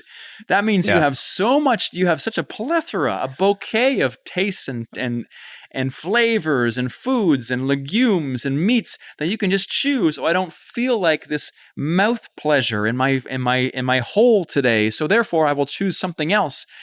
I just feel it's hilarious how we can choose foods and just decide not to eat certain ones because of certain ambiguous bullshit. Like often, like for example, we killed that goat with my bare hands. We ate the goat for dinner with ground corn porridge, and then the next morning, exact same thing. You know, you eat what's there. Maybe you'll scrounge some grubs out of the ground. Maybe you'll eat caterpillars. That happens too. It's not, you don't get to choose. You eat what's there. And so this luxury we have of choosing food and deciding we don't like the taste of something, I just think it's quite funny now. I used to not like mustard. I used to not like water chestnuts. And then I realized it's just such a privilege to even utter those words, you know. Like, so I'll eat anything now because it's not going to make me sick. Like allergies are different, but simply not liking the taste of a food is kind of fucking ridiculous. Like, honestly. What would the Hadza do if you sent something back? If you got a piece of baboon and you're like, this is medium rare. I actually wanted this cooked medium. Could you guys cook this? Like, just the privilege of being able to not like something and send it back to the kitchen is something that I feel like people don't realize either. Like, it's crazy. Well, they wouldn't, like, I don't, they wouldn't make a fuss the way like an Italian would make a fuss if you put ketchup on pizza, for example. Yeah. But they like they would just like they just section you off as not one of the boys. Like like they don't expect you to be like them. They know they're right. They don't want to eat your bullshit food, but they don't assume that you want to be part of their life, right? But at the end of the day, it's like, isn't that the whole point, right? Why would you go someplace else and segregate yourself based on your what you like to eat, you know? Yeah. So as we end off, because I've completely lost track of time. I've already taken up way too much of it, and I'm super grateful for this conversation. Remote podcasts are tough in general, and I've felt absolutely captivated the entire time by your stories. So that is just that. If you're thinking about checking out Mike's channel, just fucking go for it. Like I'm literally talking to a digitized version of his face, and I'm like, this is the most captivating thing I've ever seen. So the YouTube experiences are going to be another level. But I'm going to ask you a question that probably we should both blow drugs up our ass before we answer, because this could go in a million different directions. But if you take UFOs and remote tribes, and you look at this dichotomy, and I'm going to set this question up. So you have the remote tribes on planet Earth, which most people know about, but 99.99999% of people will never come into contact with. It's just something that exists to them. They're not actually interacting with these tribes in any way.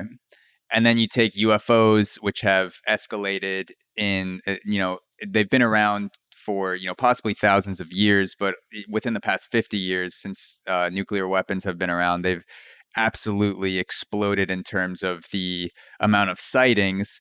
But still, most to UFOs, like if you take the perspective of whoever is running these UFOs, whether it's at a super advanced country on Earth that we don't know about, or it's an extraterrestrial being that is operating these UFOs, they will never come into contact with 99.99999% of humans. They just kind of know humans are here, but they'll never actually contact us. Do you think that there's any possibility that the beings operating these UFOs, or the beings that are behind UFOs, look at humans like most humans look at remote tribes? Like, we're just kind of like there, but they're not actually going to interact with us. And maybe they're just like looking over us to protect us in some way, or they're just like watching us to see what we do. If we sort of clash with them, if we start to get into the UFO beings civilization, and that is a super deep, generalized question to ask. So I don't know if there's any sort of right answer to this, but it just made me think, like, the way that we interact with remote tribes, it's like, are we the remote tribe to whatever else is out there? Well, I mean, we would probably fill them full of missiles anyway. Like the Yeah, Sentinelese would fill full of arrows. Yeah, like is that what the UFOs are afraid of? Are our nukes the arrows from the Sentinelese? Like, are they worried about just getting filled with fucking plutonium or whatever we're gonna launch at them? Well, I think that these extraterrestrials are just us from the future.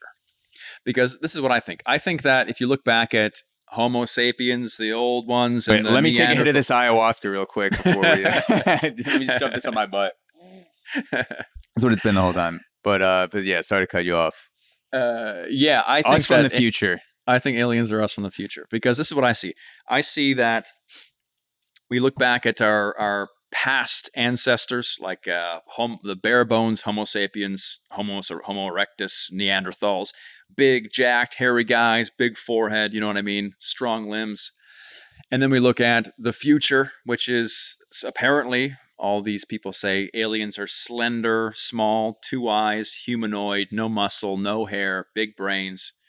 And aren't we just somewhere in the middle? Yeah, I could see that. It's like we're kind of looking at the desexualized, super smart versions of ourselves. It could, yeah. I mean, there's definitely a. I could see the link to that. That is if it turned out that aliens were us from the future, you could sort of reverse engineer and be like, all right, they have no genitalia. And we're losing ours, We're right? losing ours. We're kind of like, we're becoming sexless in a way. Like the more things become dispersed, the less defined they are. So like all the different genders and stuff like that, like there's really no clear definition anymore. Our brains get bigger as we evolve. Like alien heads are, usually the biggest part of their body by far. So there's definitely an interesting connection there. And if I was on psychedelics or if I was smoking weed right now, I'm sure my synapses would be buzzing more with visuals and possibilities of that. But no, like that is a good theory. It's a great theory at the very least. Yeah, I think it's I don't know if time machine is the right word or if some kind of like interdimensional rift creating craft. But if I had $5, I would bet that it's us from the future. Not actual aliens from a different planet.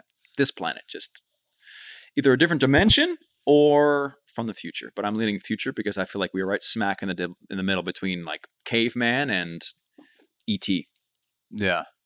And if the aliens were us from the future, but somehow you lost track, maybe you couldn't go as far back in whatever time machine device or how you were traveling through the universe, so you didn't know exactly how humans today would respond, it makes sense that whatever was observing us or contacting us in small ways would be super hesitant because they're like, we know the nuclear shit may pop off at some point. We know they have it. We just don't know when, according to the timeline.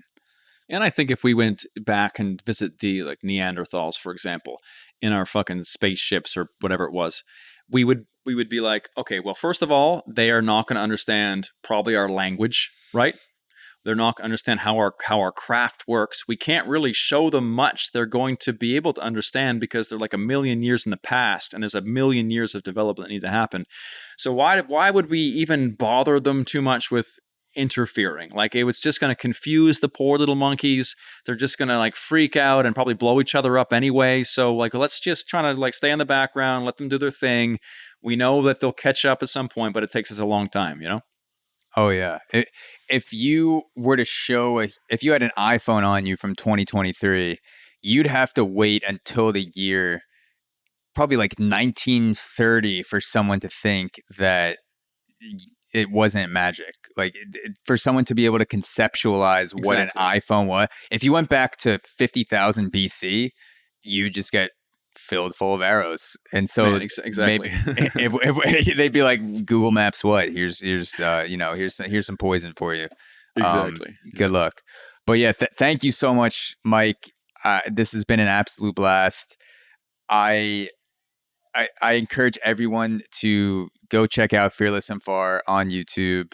You like you said, you just dropped a video today. It looks like there are videos dropping at least a couple times a month, sometimes more. Completely captivating content. You've been doing it for over a decade. Where's the best place, aside from YouTube? Where can people follow? Where can people support? What's the best way for people to keep up with you? Yeah, bro. Thank you. I try to do big expeditions. We come back with some really cool things. All of the stories that I told on the podcast have videos associated with them, so you can check them all out on Fearless and Far, the YouTube channel. Also, Instagram, it's Fearless and Far across the board, so you can check me out there. I have a TV show on in the States called Uncharted Adventure on the Weather Channel, and I have a podcast called Against the Odds on everywhere you get podcasts. Hell yeah. Mike Corey, thank you so much. Thank you, bro. Great talk.